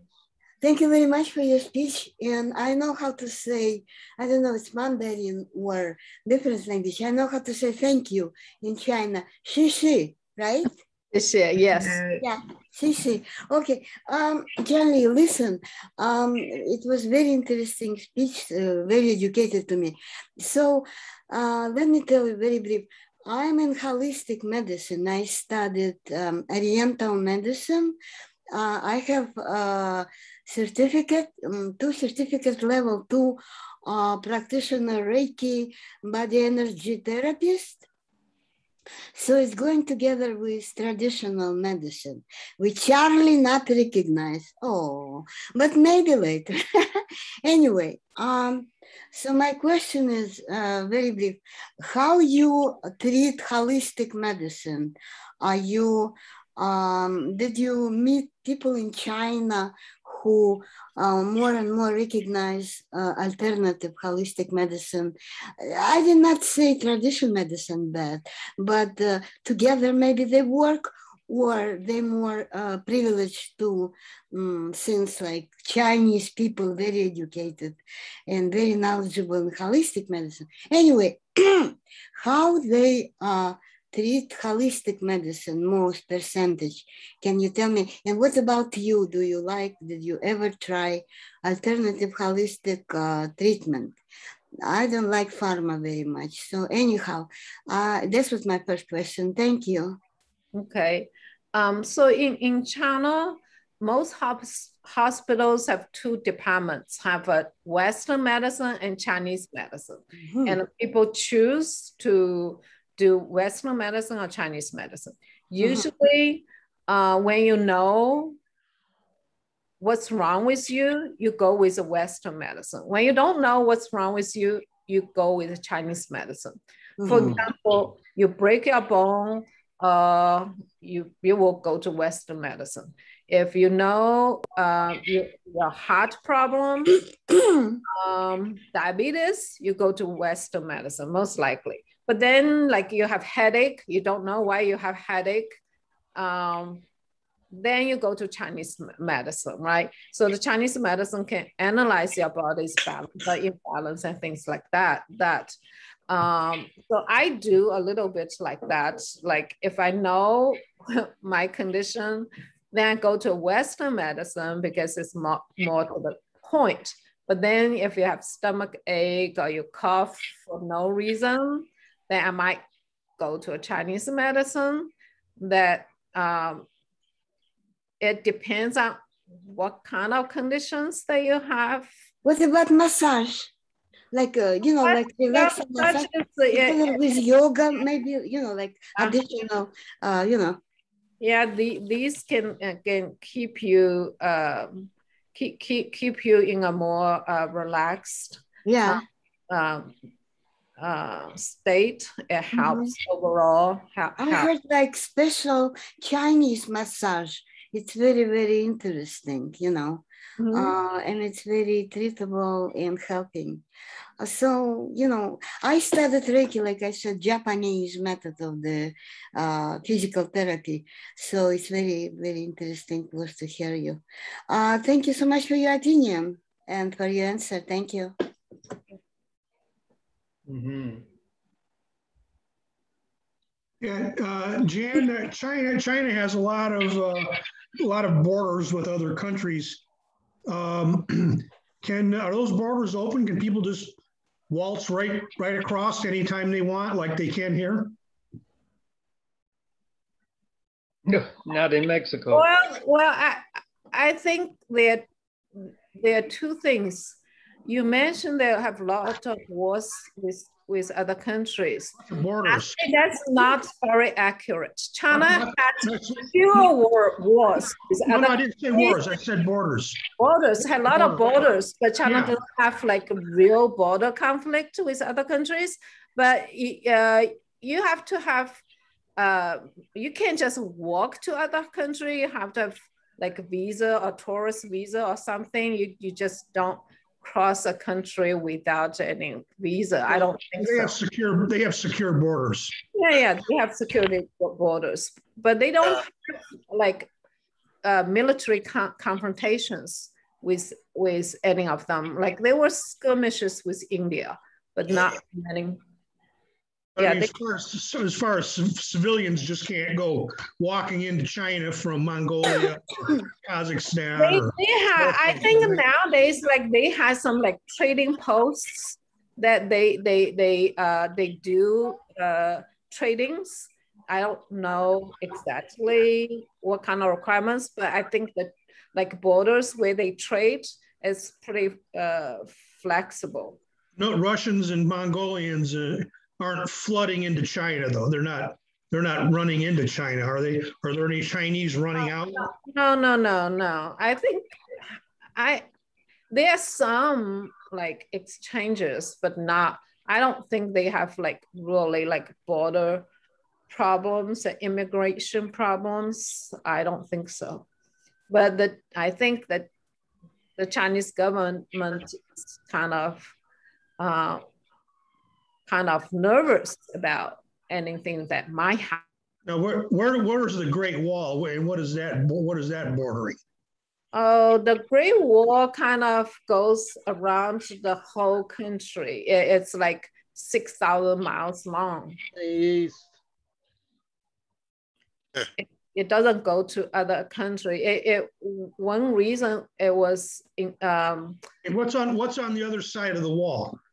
It's still part of China. It's all part of China. So it's it's a wall inside. Okay. It's a wall inside, but when it started, one reason was to prevent Mongolians invasion, but it didn't. It wasn't. I mean, it was not effective. The Mongolians did conquer China, like Genghis Khan's grandson conquered China. It was to keep out the horse culture. Yeah. But it was not that effective. Jian Li, I have one more question, very brief. I'd like to ask a question. Okay. Charlie, go ahead. Yeah, Jian, in that slide on the waterfall, it says you have to transcend language. Mm-hmm. And it mentions an unchanging name. Mm-hmm. Now, my name is Charles. Mm-hmm. And since I can say it out loud, it said that's not your name.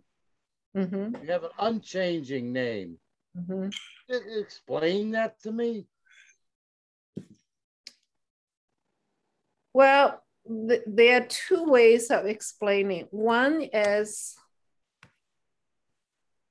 I have an unchanging name. It's not you have an unchanging name. We are talking about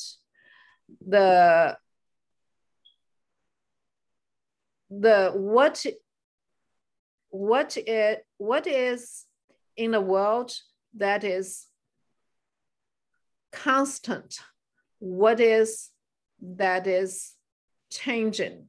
Philosophically, there are always debates of like, there is the essence that's not changing.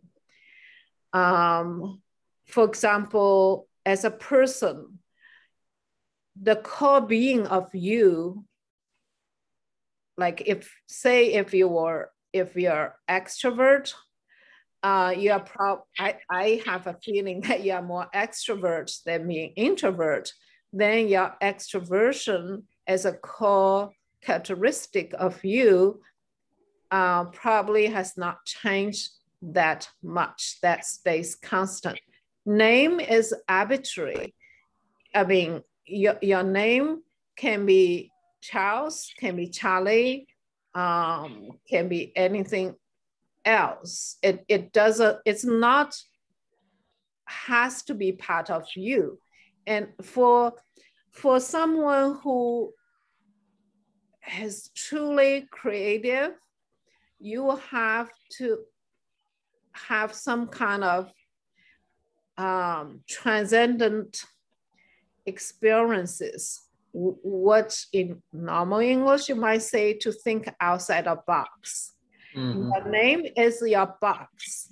If you are only thinking in your box, it's very hard. It would be very hard for you to have breakthroughs. You're liberal, you're Democrat, you're always a very liberal Democrat, which is nothing wrong about this. But if you can transcend, that means you might be still liberal Democrat, but you have the ability to appreciate a more conservative point of view. You may not agree, but you can appreciate. That means that in a way that you are transcending your own boundary. All right. Mm-hmm. So you're talking about attributes, basically.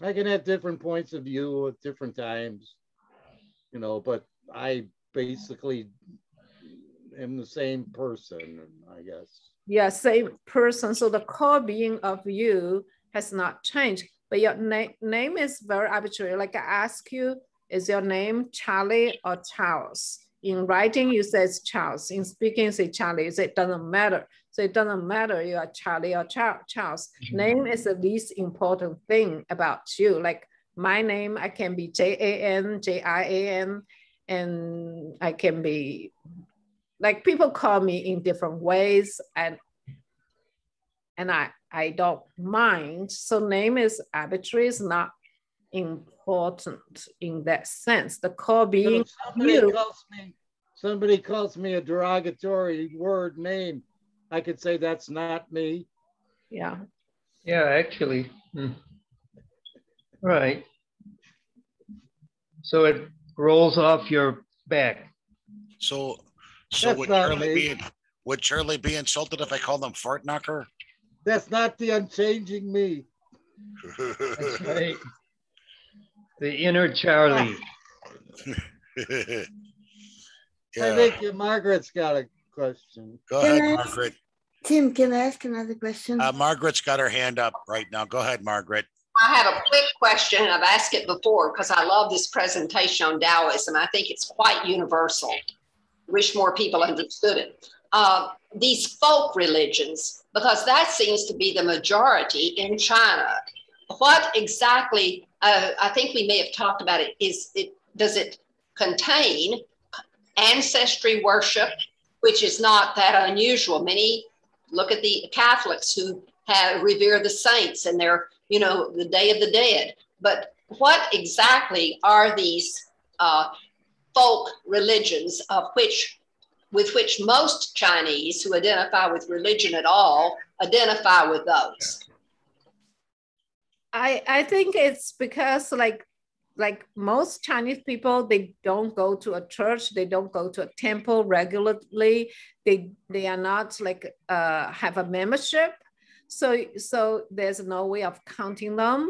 But I know like my sister, my sister-in-law, when they see a Buddhist statue, a Taoist statue, they are most likely to pray. So they are kind of like practicing folk religion because they will pray in front of a statue, but they don't go to churches or temples. You can't count them. They are, I don't know how, like if you're truly atheist, you will not pray. And I feel very ambivalent. Like, I don't want to pray. I don't want to not pray. So we're just kind of standing above my head. I am not particularly like wanting to or not to, but I think the Confucius. So Confucius has a very interesting saying in his Analects. He said, people ask him, do you believe in like deities? He said, well, I don't know enough about this life. How can I believe in before life or afterlife? Keep the God and ghosts in respectful distance. So it's a very rational way. He doesn't say like, it should or should not. So you say like, I don't know enough about this life. How do we know other? But just keep God and ghosts in a respectful way. So he covers all these corners. Well said. They are not hierarchical people who need a hierarchy or an organized religion, but in a way, they're very spiritual people. Yeah, I guess like that's why, in a way, anthropologists say religion actually is universal because, in a sense, there are things that human beings feel like outside of their control. And sometimes during desperate times, like most people will kind of pray. So it's kind of like human condition. I'm not sure if I can say they are very spiritual. I think it's just being human, and sometimes you're facing extraordinary situations that you feel like there's nothing else you can do, then people started to pray, but they don't go to churches. So religion actually is more flexible in China, but the government and family is more hierarchical. It's more controlling, but not religion.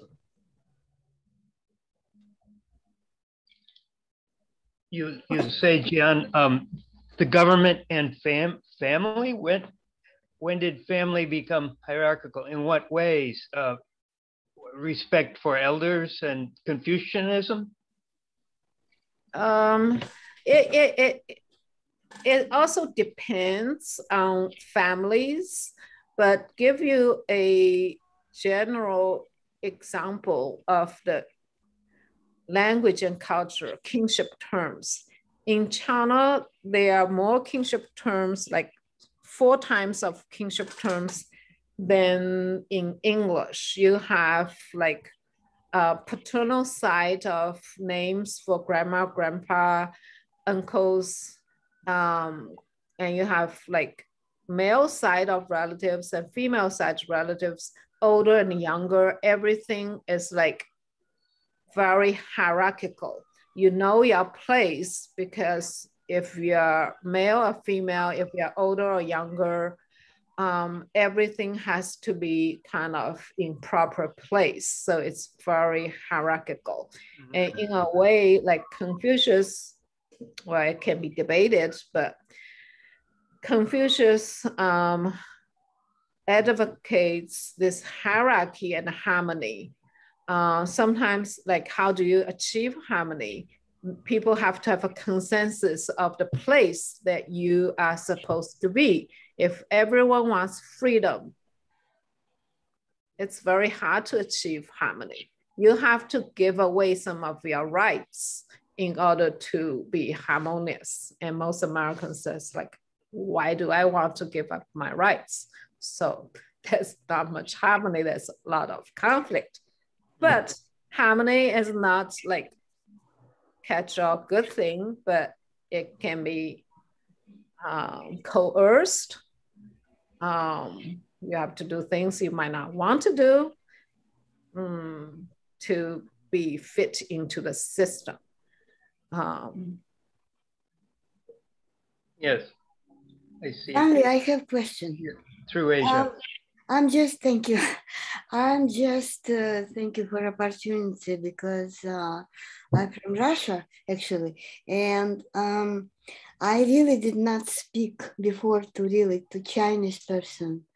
So it's very interesting experience for me. So I was in Russia and I was really little girl when Mao Zedong was very popular in Russia. So my question, are you was during the Mao Zedong time, you was in China or you was out of China? And how really during the Mao Zedong time, how really people was allowed freedom, or was like in Russia, everything was socialistic education and government free health system? How it was during the Mao Zedong? Really, it was dictatorship, or it's not bad? It was not bad. That's too big a question. That's a talk by itself. Yeah, general. Mao died in 1976, and I was, how old do I need to tell you? How old you? So Mao died, I was still pretty young, 1976, I was like just graduated from high school. I just graduated from high school. And I was younger. I was much younger. After Mao died, during Mao's time, during my elementary and high school, it was during the Cultural Revolution. I didn't learn much. I learned something, but I didn't learn much. And there was no college during the Cultural Revolution. It was after 2 years after Mao died, the college entrance examination got restored. It was free? College was free? University was free? College was free. When I went to college, college was free. Right. Most time, college was free. I had a lot of education, and all my education, whether in China, Canada, United States, was basically free, either because scholarship or because I was teaching assistantship, research assistantship, scholarship. So I had no complaints. I had no complaints about any system because I'm a beneficiary of any system I was in. I was lucky in the sense. Yeah. So and also medical care was free also, right, as well? Because we had free. Yeah. It was very good memory about it. You had a good memory? No, I said it's very good memory to even compare it's very difficult to say. Education was free, the biggest university. Yeah, it was free. Medical care was free. Yeah, it was free. It was not bad. Yeah. But people don't really want to go back to most time. There are people, it depends on whom you're asking. There are people who really still like be nostalgic about Mao and want to kind of like say everything good. And there are people who hate him. It depends on life experiences. If you were from a very poor family, then you're more likely to say good things about Mao, because Mao at least give people food and shelter. But if you were from a wealthy family and the property was taken from you and you were beaten, you were persecuted, then you will be very angry, upset. Right. But listen, beat them up. So most colleges and university, some of them was not free, or when I was like during Mao's time, immediately after Mao's time, before 1985, all college was free. But the college was free because there were very few colleges, because very few people could enter college. So these people who passed examinations, it's very small number. But now you have to pay. But now there are a lot more people can go to college. No, now it's different. Yeah, now they do pay, but now people can go to college even when they are not have high grades. They can go to different kinds of college. They still have free colleges? Like no, there's no free college. Yeah. Okay, thank you so much for your answer. Thank you. All right, who's next on questions? Yeah, I'd like to ask. No one else? No one had a question? Oh, I would like to ask a question. Go ahead, Janice.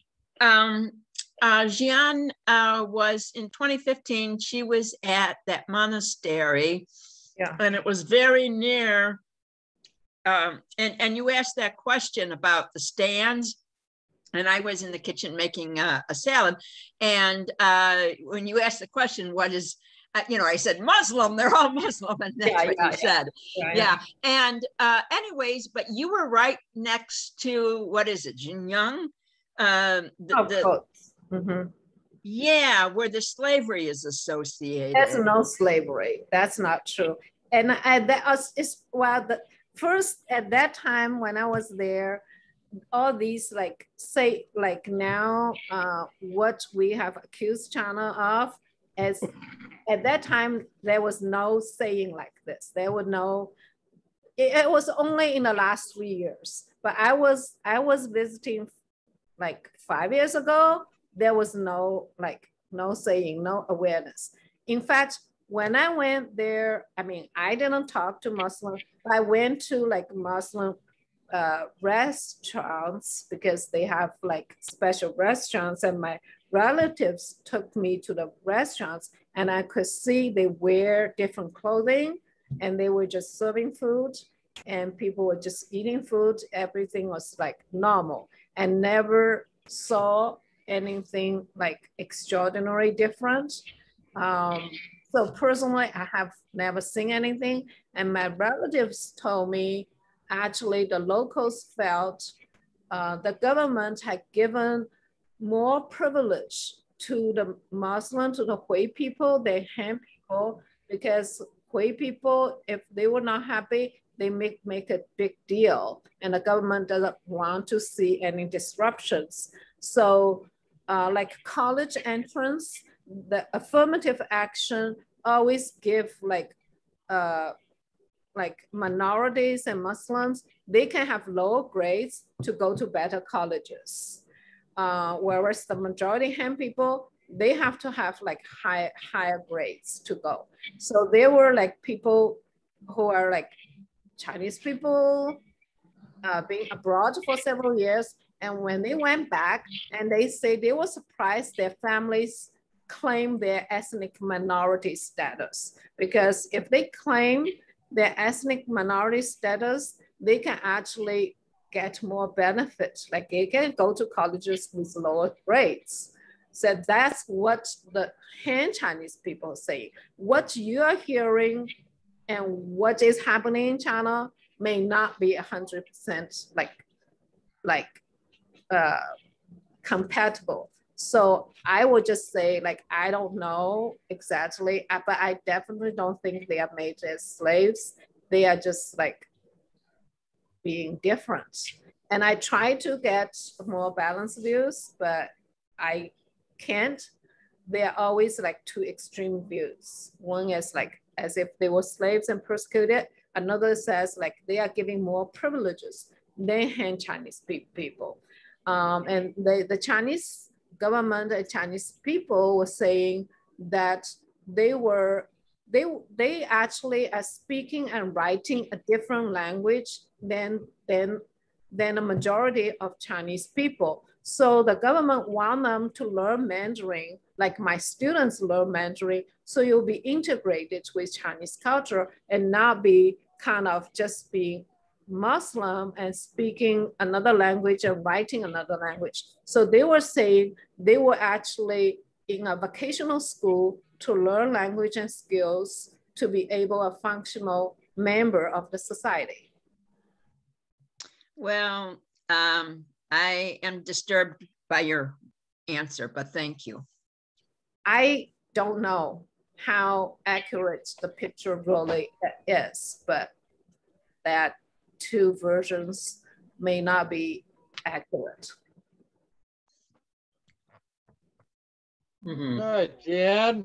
Yes. Okay, Jian Li, are you writing some articles or some on internet, some articles? It's possible to read your website maybe, or email. What, Charlie? Are you moderating tonight? Yeah, I'm moderating tonight. I'm letting Ilana go because nobody else has a question. I tried to, and I think the other guy Can you answer my question? Got two people. Well, I'm not really writing anything. I did write, I did write an article and published something about Chinese medicine, something about yin and yang and the food. Where? It could be, I mean, it was like 10 years ago in a very small. So you're not now you're not writing articles, no? I'm not writing articles. I'm just like doing my job in school, and then. You don't have website? No, I don't. All right, who else has a question now? I would. Is it okay? Eliana, Charlie, just jump in and go. Is it okay, Eliana, if I ask a question? Since you're the moderator tonight. Oh, shut up, Charlie. Get your question going. We got a guy on the screen, but I guess he's meditating. He's trying Taoism tonight. But anyhow, no, Charlie, it's not that. In the Western world, if somebody asks me what is the universe, we go out and buy a telescope, or we go to an observatory, and we come up with one explanation. Now, in the East, if I ask you what is the universe, you guys all go off and sit at some waterfall and come up with, I would believe, each of you has a different explanation for what is the universe. Now, are you saying I should embrace this system of multiple truths? But I started by saying Tao of Physics, and the author is a physicist, a Western, I mean, I think he's American, he used to be a European. And as an anthropologist, I would say this: people everywhere is same. To say that they are all different because they are Chinese, they are Americans, they are Muslims, that carries the risk of being racist, because there is only one race, a human race. We are all more or less same. We are different. Wait a minute. There's 100 different cultures. Yes, they are different cultures. We're radically different. No, we are not radical. Am I radically different from you? I've been studying Chinese culture for some time because it is different. It's different. That's why it interests me. But we are all human beings. As human beings, we have flexibility. We can be more than just one mode of thinking. I think it is preferable to have both analytical and intuitive, both Western and Eastern way of thinking. If I can only think one way, Eastern, Chinese, I will be very disappointed at myself. I wouldn't be able to communicate. I wouldn't be able to be an effective teacher. I am an effective teacher because I can do code switching. I can do I can see cultural perspectives from different cultures, from different perspectives. And I think that is skill.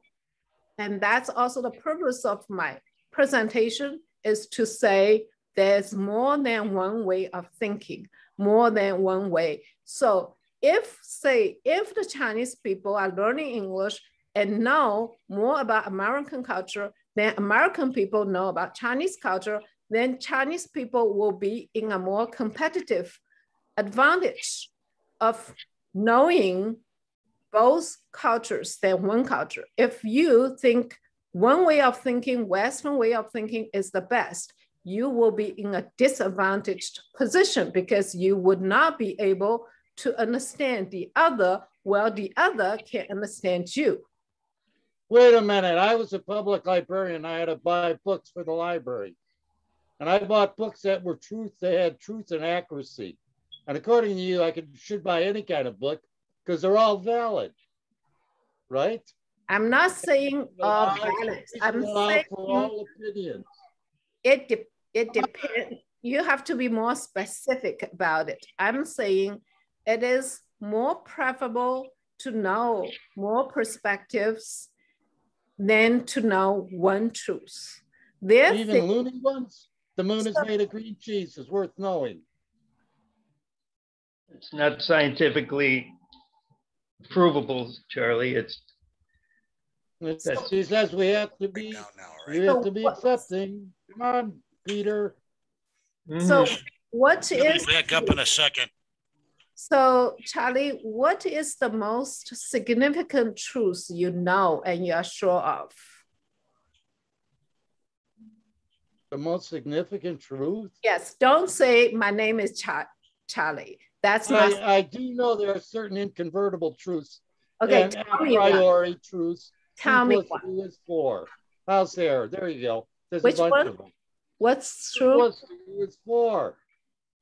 2 plus... This is 2 + 2 is 4. This is a mathematical formula. In fact, I can say this. So one of the readings I did was... Is it true or not? Actually, math is God's language, that it transcends cultures, transcends time. So I say it's true because actually some people will say math actually is God's language. It reveals the how Tao works, how nature works. But that's like, if you say like, I mean, choose something other than mass. I'm not saying everything is relative, but there are a lot of things that are relative.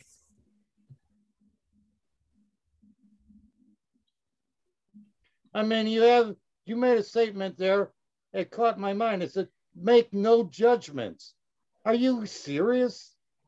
When it comes to information, make no judgments? Okay, so for you, I would say this: suspend judgment. If you can suspend your judgment, you might learn more than just like knowing for sure you are right. By suspending your judgment, you might be able to see beyond what you think it must be true. And that is something I try to do. I used to be very judgmental, and I actually try very hard to suspend my judgment, try very hard to understand other people's point of view. Okay. Who's next? I want to go ahead. Not a question, but I want to thank Jian for being a cultural ambassador to bring this information. And in the past, she's explained current economic relations with China, and it always brings a fresh new idea to me that I don't understand or realize from here in a Western aggressive economy that we have, or aggressive political system that we have. Anyway, I thank you, Jian, for bringing that culture here and allowing us to see it and question it, and keep up that good work. Thank you. Yes. Mm-hmm. Any other questions? So basically, Gianna, I didn't quite get the connection between modern physics and Taoism.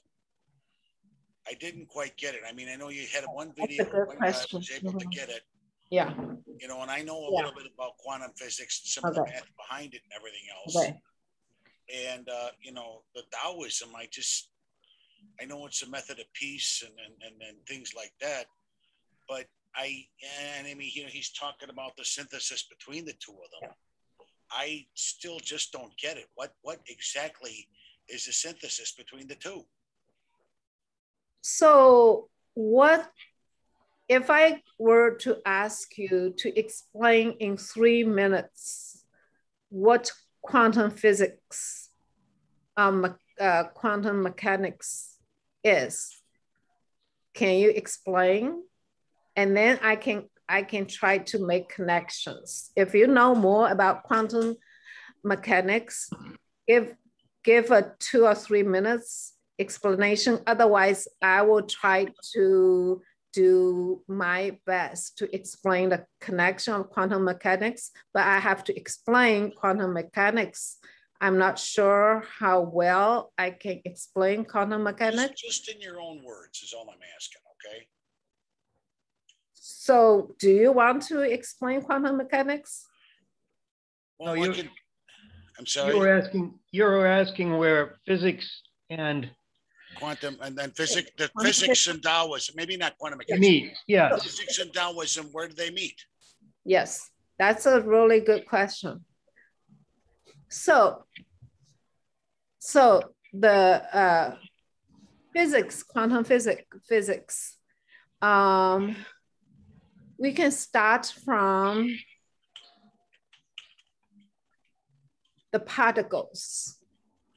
So the classical Newtonian protons, neutrons, view of the world is like the particles, the atoms, they are separate. They are separate, definite particles out there. When the physics, quantum physics comes in, they don't see particles as distinct and static. They actually have developed theories of saying, rather than particles, it is more the fields and quantum waves, the string theory, the wave theory. So there's it's more a network and relationship rather than distinct particles. And in quantum physics, there's also the theory, I think it's pretty much proven that the particles that are being observed, they react differently than if they were not observed. When they were not observed, they reacted in certain way, and when they are observed, they actually acted in other ways. So there's like there are two things in this like quantum physics and Daoism relationship. One relationship is more like what in science now, scientific method is the system theory. It's that their networks, even the particles, their networks, their waves, they are in relationship with each other. They are not distinct and separate by themselves. So Daoism is also has this element of systems theory that the parts is doesn't like equal like separate parts, but as different, and the whole can be bigger than parts. So they're kind of all interacting each other. And deep ecology is also such that humans are not separate from nature. Humans are not shouldn't trying to control nature, to use nature. If we control and use nature to the extent, then the environment will be like in a really bad shape. So it's this, if we respect the system and a quantum physics that shows that particles are not distinct and separate, they actually interact with one another in certain way, and they behave differently when they were observed or not observed. So there are two parts to it. One part is the systems theory of interaction and part and whole as an integral part of the universe, of the human body. And the other is actually even, I think, identity theory is such that that you feel time differently. You can observe time differently from on the train or not on a road track. So there is even like the subjective and objective. The line between subjectivity and objectivity is not distinct. They actually, the line between subjectivity and objectivity is not distinct. They can interact. Not in my world. Another and change another.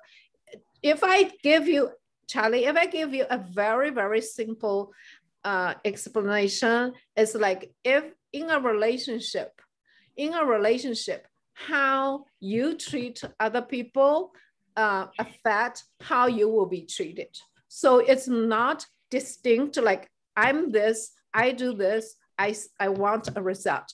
The interaction, how your attitude towards the other people might change the way that you will be treated. This is just say human, but even in particles, in the particles, you can check. I was listening to quantum mechanics and trying to understand something about quantum mechanics. And the the scientists were explaining that the particles behave differently when they were observed by people or when they were not observed by people. So even like, this is like, even the scientists, even the quantum physicists find it like so strange. Okay, so that's what this Capra is doing now. He feels it's probably more productive for him to be a deep ecologist and to bring this system's way of thinking into how people should like productively interact with each other and with the ecology, with the environment. I think he was saying there are 4 elements of interaction of human, of being a human. There's a physical, there is a cognitive, there is a environment, and there's something else. There are 4 elements of acting like properly or understanding our role in the universe. It's basically boils down to 2 things. One is connection and interconnection, fields, rather than distinct particles. And even the particles can behave differently. Even time can experience differently. Is there a real time? Is there real space? Are they human invention, or do they just exist in the world? These are philosophical debates that has been going on for a long, long time. But the consensus from, not consensus, there's more and more people realize that the process, the environment, the network, it plays a bigger role than each distinct individual, is each distinct particles. We know that. I mean, if you go into a bubble chamber and the particles can change, I mean, it's the old wave is light a particle or is light a wave, and it depends on how you look at it that it's there. Because I mean, it's both. It can be both at the same time. He's going to destroy the sciences. Well, the thing is, what's crazy about quantum physics is it's all proofs and mathematics and things like that. There's no criteria for the truth. Yes, basically, it just shifts from like knowing absolute truth. Whatever you want. It's. I think what she's trying to do is that the science of quantum mechanics is that I think it be 2 things at the same time, both a quantum and a wave, and it can also be in 2 different locations at the same time, depending on the perspective of the point of view. Mathematically, it's a kind of a crazy thing, but Max Planck said it all together in the 1920s. Oh, there's a parallel universe. I didn't know that. Well, what's Charlie, the name of it? I didn't say that, Charlie. What's the name of the parallel universe?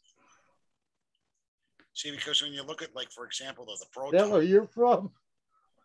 Oh, Charlie. If you, never mind.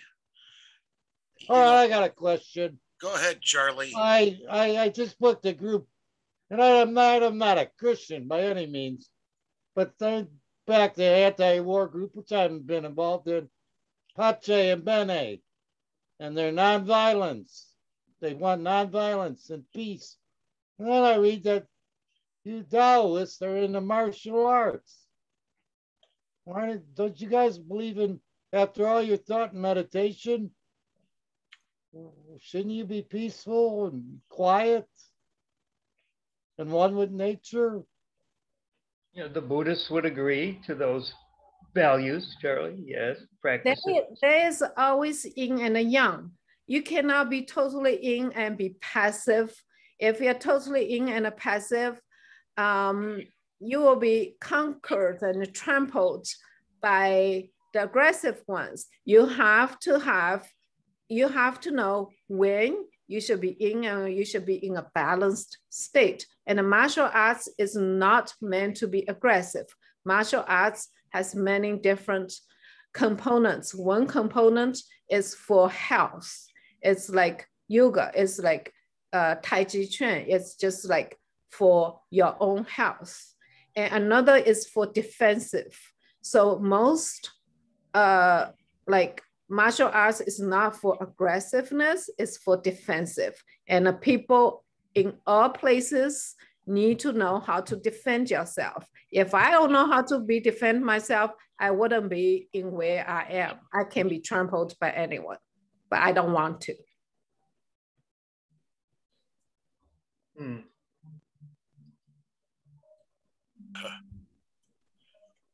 Anyway, thanks. I think I get it. You know, the patterns and recognitions that are apparent in some of the quandaries of that can be defined in quantum mechanics are the same as those used in Daoism, is what I think you're trying to say. And you know, Daoism being a philosophy of religion, and you know, it's a point that can be said, but one's empirical science and one's a system of behavior and conduct. You know. Anyway, okay, I got one more question. Go ahead, no Charlie. Asking any, no one. Can I get one more in? The paradigm. I don't know where Capra's been all the while, but I'm an Greenie for many decades. Yeah. The paradigm changed in the West from being hierarchical, a hierarchical world, to a circular one. That's why you see that symbol with 3 arrows. And that's the whole basis of ecology. Now, this guy is what? Where has he been? I'm sorry, that's not new. I mean, the way of thinking about the earth changed long ago.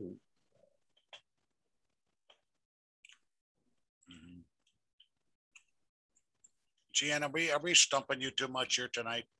No, I enjoy being challenged, so I can be more flexible and have opportunities. Like if I teach in my school, no one challenges me.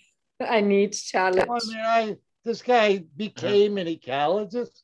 Oh, I think tomorrow, what's he gonna be? Jian Li, what are you teaching? What discipline? I teach Mandarin. I teach Chinese language. Oh yeah. Yeah. So to me, that's easy. Where? And more challenge. Where? In a private school in Dallas. Oh. So any questions? Has anyone asked any questions? Want to ask a question? Ken? Yeah. Well, you know, I'm serious. Chilia, you're still there. If you have anything or comments you'd like to add real quick before we go into a rebuttal period? Chilia is my Mandarin student. Well, Chilia, let's hear from you for a little bit tonight. We haven't heard anything. If she wants to, that is. Are you there? Turn on your voice. You're mute right now, Chilia. If you're there. I mean, I know you've been listening to us. We just had anything else. Bob, anything you want to add real quick before we go to rebuttals?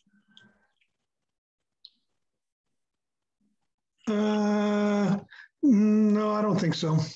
Okay, it's now 8:45. Ken, I know you're sitting there too. And any questions?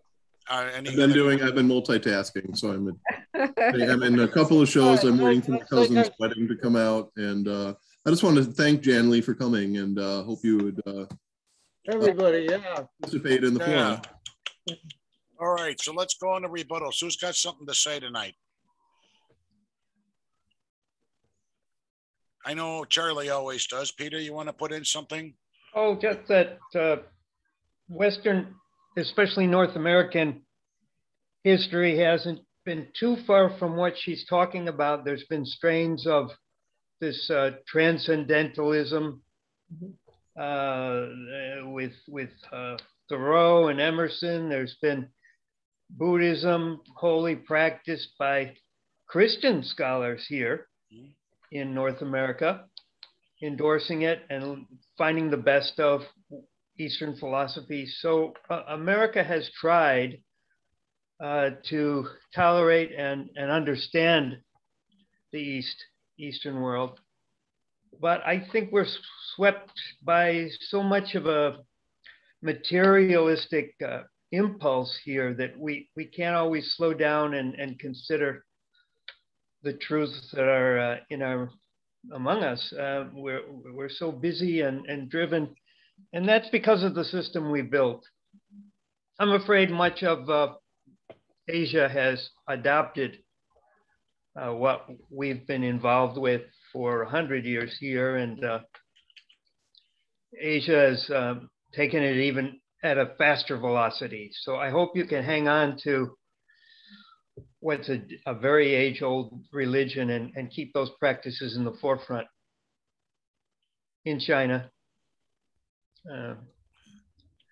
people say that in Japan, Buddhism is more of a folk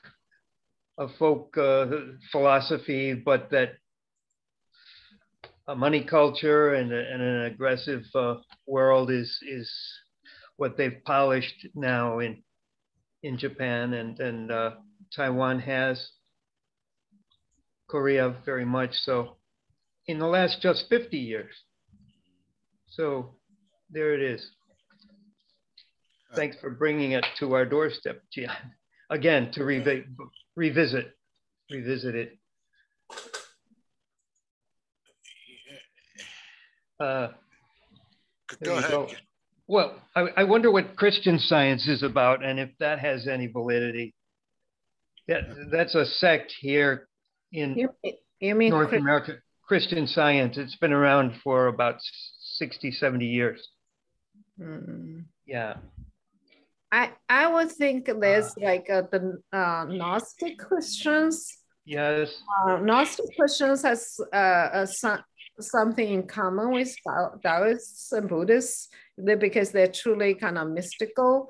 And one way of like being that kind of religious mystical is that you go inside and search from your own being to understand rather than look outside. And that, like in Gnostic Christians, there is that kind of element, but they are not very strong today. Mm-hmm. Okay, okay, so let's go into the rebuttal period real quick. If any of you would like to say anything, go ahead, Bob. Okay, yeah, this was kind of interesting for me tonight, John. I used to work with a guy who was a Buddhist, and he was always bringing in Buddhist books, and we would sometimes talk about them. And then when I would spot something that looked like a good Buddhist book at a book sale or something, I would pick it up for him, and he always appreciated that. And I would occasionally, take a little peek in them. And but we talked about other things as well. He was a Muay Thai fighter and teacher, and he's been to Thailand many times. So he has all kinds of tattoos on him from Thailand, and these all have some kind of meaning. So anyway, we often discuss things. He was actually a philosophy major in high school or in college as well. So we often talked about all these things, and I kind of have a little minor interest in learning a little more about this stuff. I do like a lot of the little aphorisms that I read, and I think what it appears to me is like a lot of these similar Eastern, I'd call them religions or philosophies, try to tame man's natural desires. Like what I learned in studying political economy is that, for one thing, men strive to achieve their desires with the least effort possible. They seek to satisfy their desires with the least amount of effort, and it also the man's desires are insatiable. And I often find myself, feeling kind of guilty because I know I've seen a lot of I've seen documentaries about, for instance, Buddhists in Tibet and what an austere life they live, the monks, and how they get by with as little as possible. They strive for that, and then I almost feel guilty because like I'm the probably the typical American that has too much of everything and always wants more. Like I know I have way too many cameras and lenses, and it's an insatiable lust I have for them. And the same thing with food, So I think some of these ancient or these old Eastern religions try to tame those desires a little bit, so you kind of pull it in a little. Now nobody needs as many cameras as I have, and I'm embarrassed to say how many I have, or lenses or anything. And nobody needs to eat the amount of food that I eat and that kind of stuff. So anyway, in that respect, I think those are kind of interesting little, little guidelines for life, to kind of, you have some guardrails for your insatiable desires. And there's probably other things in there too, like insatiable desires for other things, whether it's sex, power, political power or whatever, ego, imagine all that stuff's in there. Now, the other thing you said that there was you don't think there's any such thing as race. Well, that you were wrong on, and you might want to, instead of looking at it as race, you might want to think of like, ancestry separated, geographically for long periods of time. So, Europeans split off of Africans about 55,000 years ago, and Asians split off of Europeans about 40,000 or 44,000 years ago. And if you look at, IQ results by country, you see that Asians have pretty much the highest IQs, except for Ashkenazi Jews, but that's kind of a special thing. But as far as the big three, what we would call, racial groups would be Asian, European, and African descent. Asians are right there. Chinese actually are the number 2 in IQ, average IQ. Singapore is actually number 1, but they're very close. Hong Kong is right there by China, not surprisingly, since I think they're essentially Chinese. But so they're right up. Their IQ that has so much effect on everything else, on the way you succeeding, achieving wealth, being empathetic, showing empathy, practicing the golden rule, and able to put yourself in somebody else's shoes, all these things. This leads to them becoming quite industrious and successful and wealthy. And then Europeans are behind them about 5 or 6 points on the IQ scale, and essentially Americans, or white Americans, essentially are Europeans. And then in the back, then quite there's a significant gap there in African IQs. It's ridiculous. They have the lowest success, the highest crime rate, all these things that are all tied into IQ.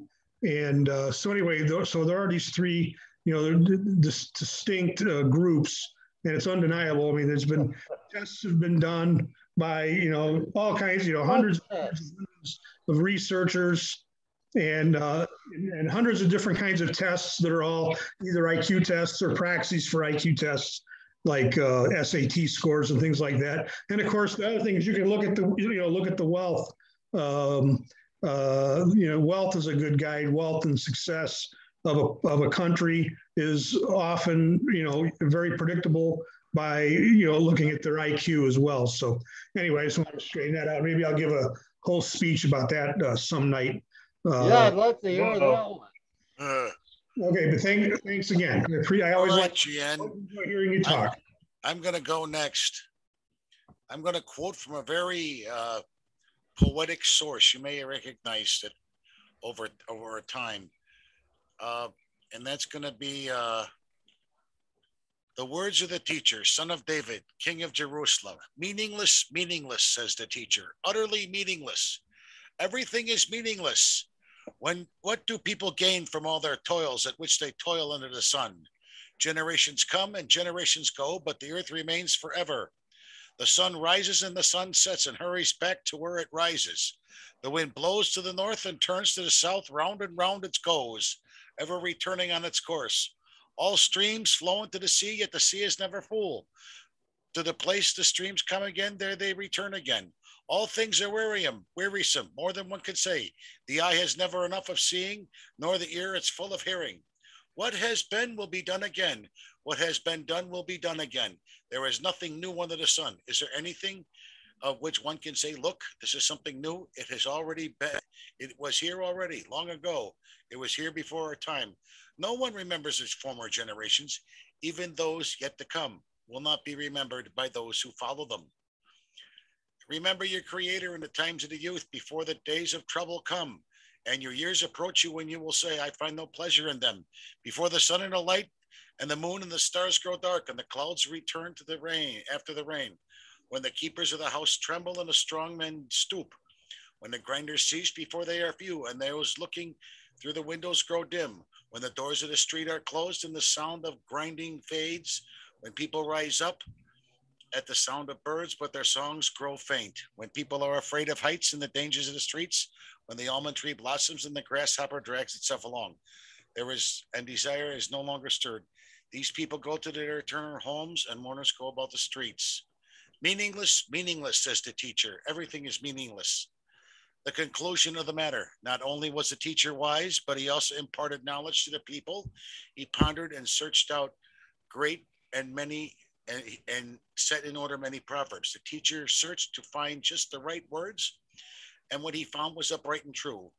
The words of the wise are like goads, their collected sayings like firmly embedded nails given by one shepherd. Be warned, my son, of anything in addition to them. Of the making of many books there is no end, and much study wearies the body. Now that all has been heard, here is the conclusion of the matter. I would hope God so. and keep his commandments, for this is the duty of all mankind. For God will bring every deed into judgment, including every hidden thing, whether it is good or evil. That's from the book of Ecclesiastes. Wow. Have you ever taken a look at that or studied some of the things that Solomon went through? It's quite amazing, some of the conclusions that he draws. I don't often get to the Bible. No, Charlie, shut up. Jian, what I was simply I'd like saying to give was, a rebuttal if you don't mind. I'm giving a rebuttal, Charlie. Shut up. Question period is over. Charlie, shut up. I want to get to my question period is over. No, I'm not saying question period. This is my rebuttal, you You're idiot. asking a question. Well, you're not going to ask a question. I'm going to finish my rebuttal. Basically, Gianna. I would hope so. What are you going to read us, the whole Bible? No, I said I finished that part already. Now, if you'll shut up and let me get it through it, we might do something. See, for you, it's like there. A fool is not interested in understanding, but only in the revealing of his own mind. And that's you, Charlie. But anyway, we'll leave it at that. Oh, Gianna, when I was thinking about your parallelisms between Taoism and modern physics, I was thinking, oh my God, this is hard study. It's like trying to find wise sayings out of things. And then I say, didn't somebody else do that before? And I was thinking of King Solomon in the book of Ecclesiastes, and he went through all that part of his life, building great projects in Israel, building different things. The richest man in the world, tried wine, women, and song, and he found everything was meaningless and the chasing after the wind. Now that all has been heard, here's a conclusion of the matter. Fear God and keep his commandments, for this is the duty of all mankind. Simple and straightforward, coming from one of the wisest men on earth. We could end with that.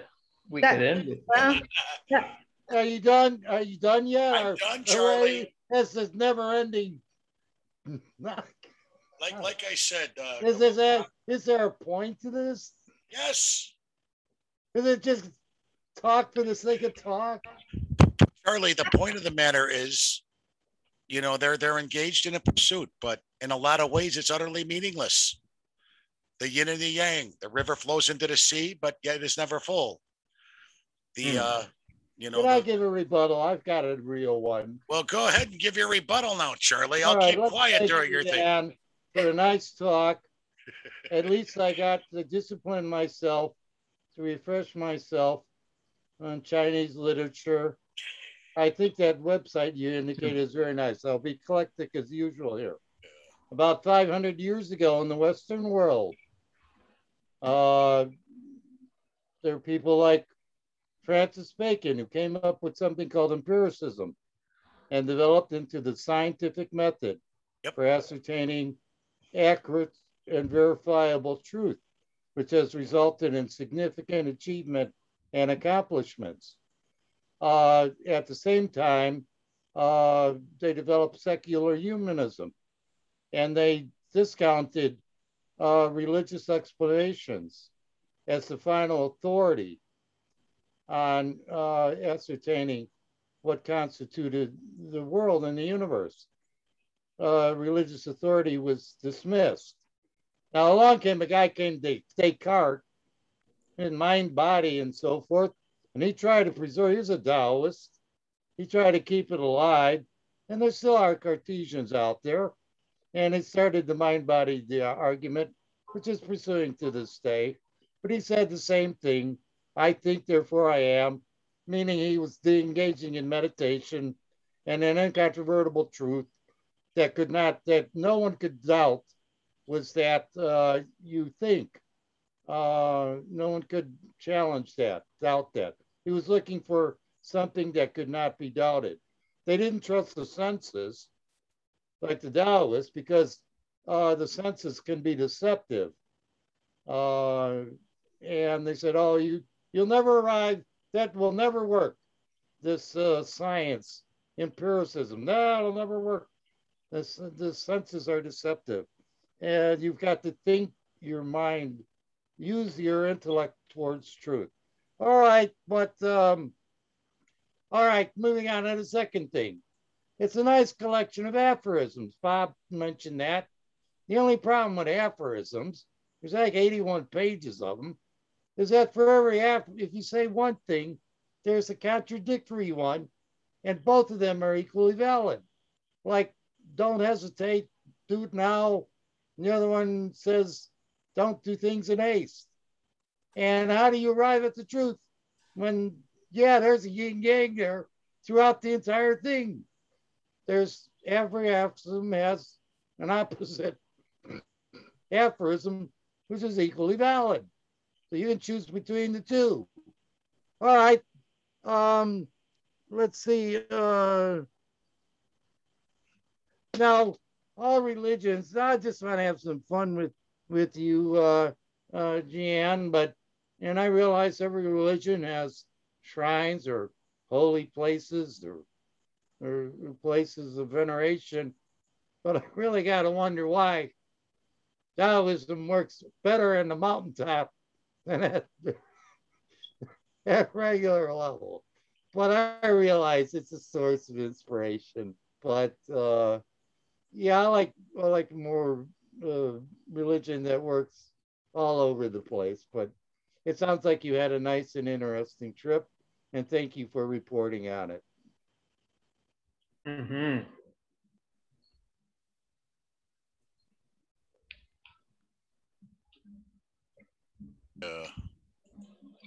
Celia, are you still out there? Hello. Well, we're not going to hear from Celia. Vicky's still there, and I know Alana is. So, all right, Charlie, you done? Yes, sir. Okay. Yeah. Can anybody else have a rebuttal? Okay, then I'm gonna officially stop the recording of the college, but I'll. You should let me. You should let me to say the. I'm sorry. Last word. I'm sorry about that. I forgot. Right. My apologies. Gianna, please give us the last word then. Talk about IQ. So I'll say a couple of points. One point that in general, I still want to say that humans have more in common than they are different. Right now, to me, there's a disturbing wave of thinking that pull people apart, whether it's within the US or it's in the outer world. In terms of race, I had given a talk called Racial Ideas and Racism. So Charlie and Tim, you can put me down for that talk that I have already written. And I want to talk about racial ideas and racism. I think it's an important topic.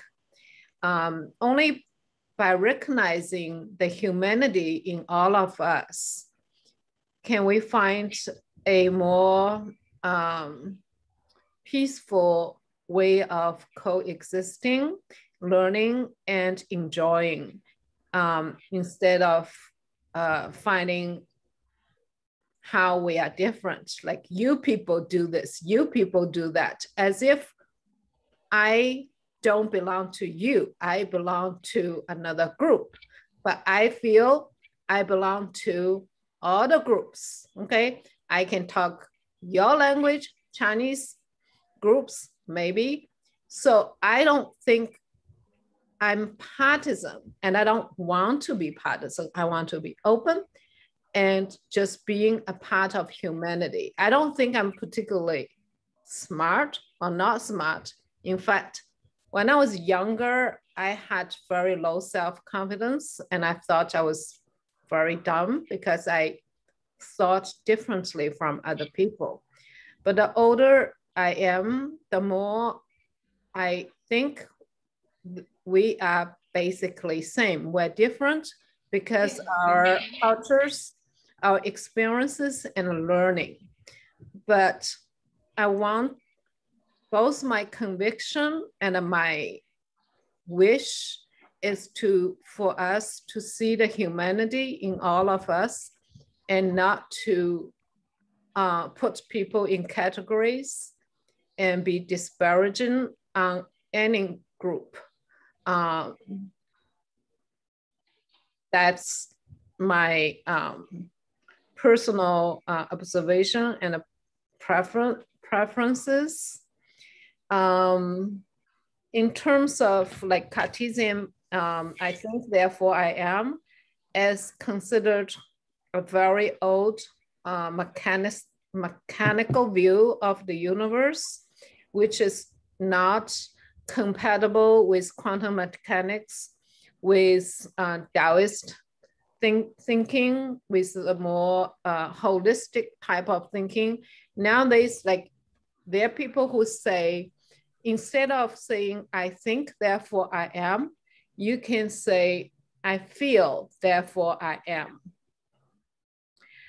And instead of the mind and the body as distinct, there is more and more awareness of, like, as a system, we are whole, we feel, we think, we are who we are. Its thinking is overemphasized, rationality is overemphasized.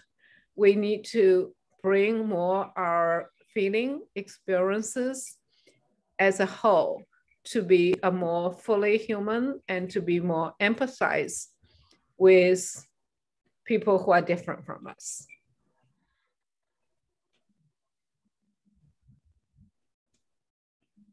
That's the rebuttal. That's your rebuttal. All right. That it? Right. Well, I'd like to Very thank good. everybody for the college, and we'll sign off now. The recording will get I'll stopped. try to not to be too rational during the week. Oh. Yeah.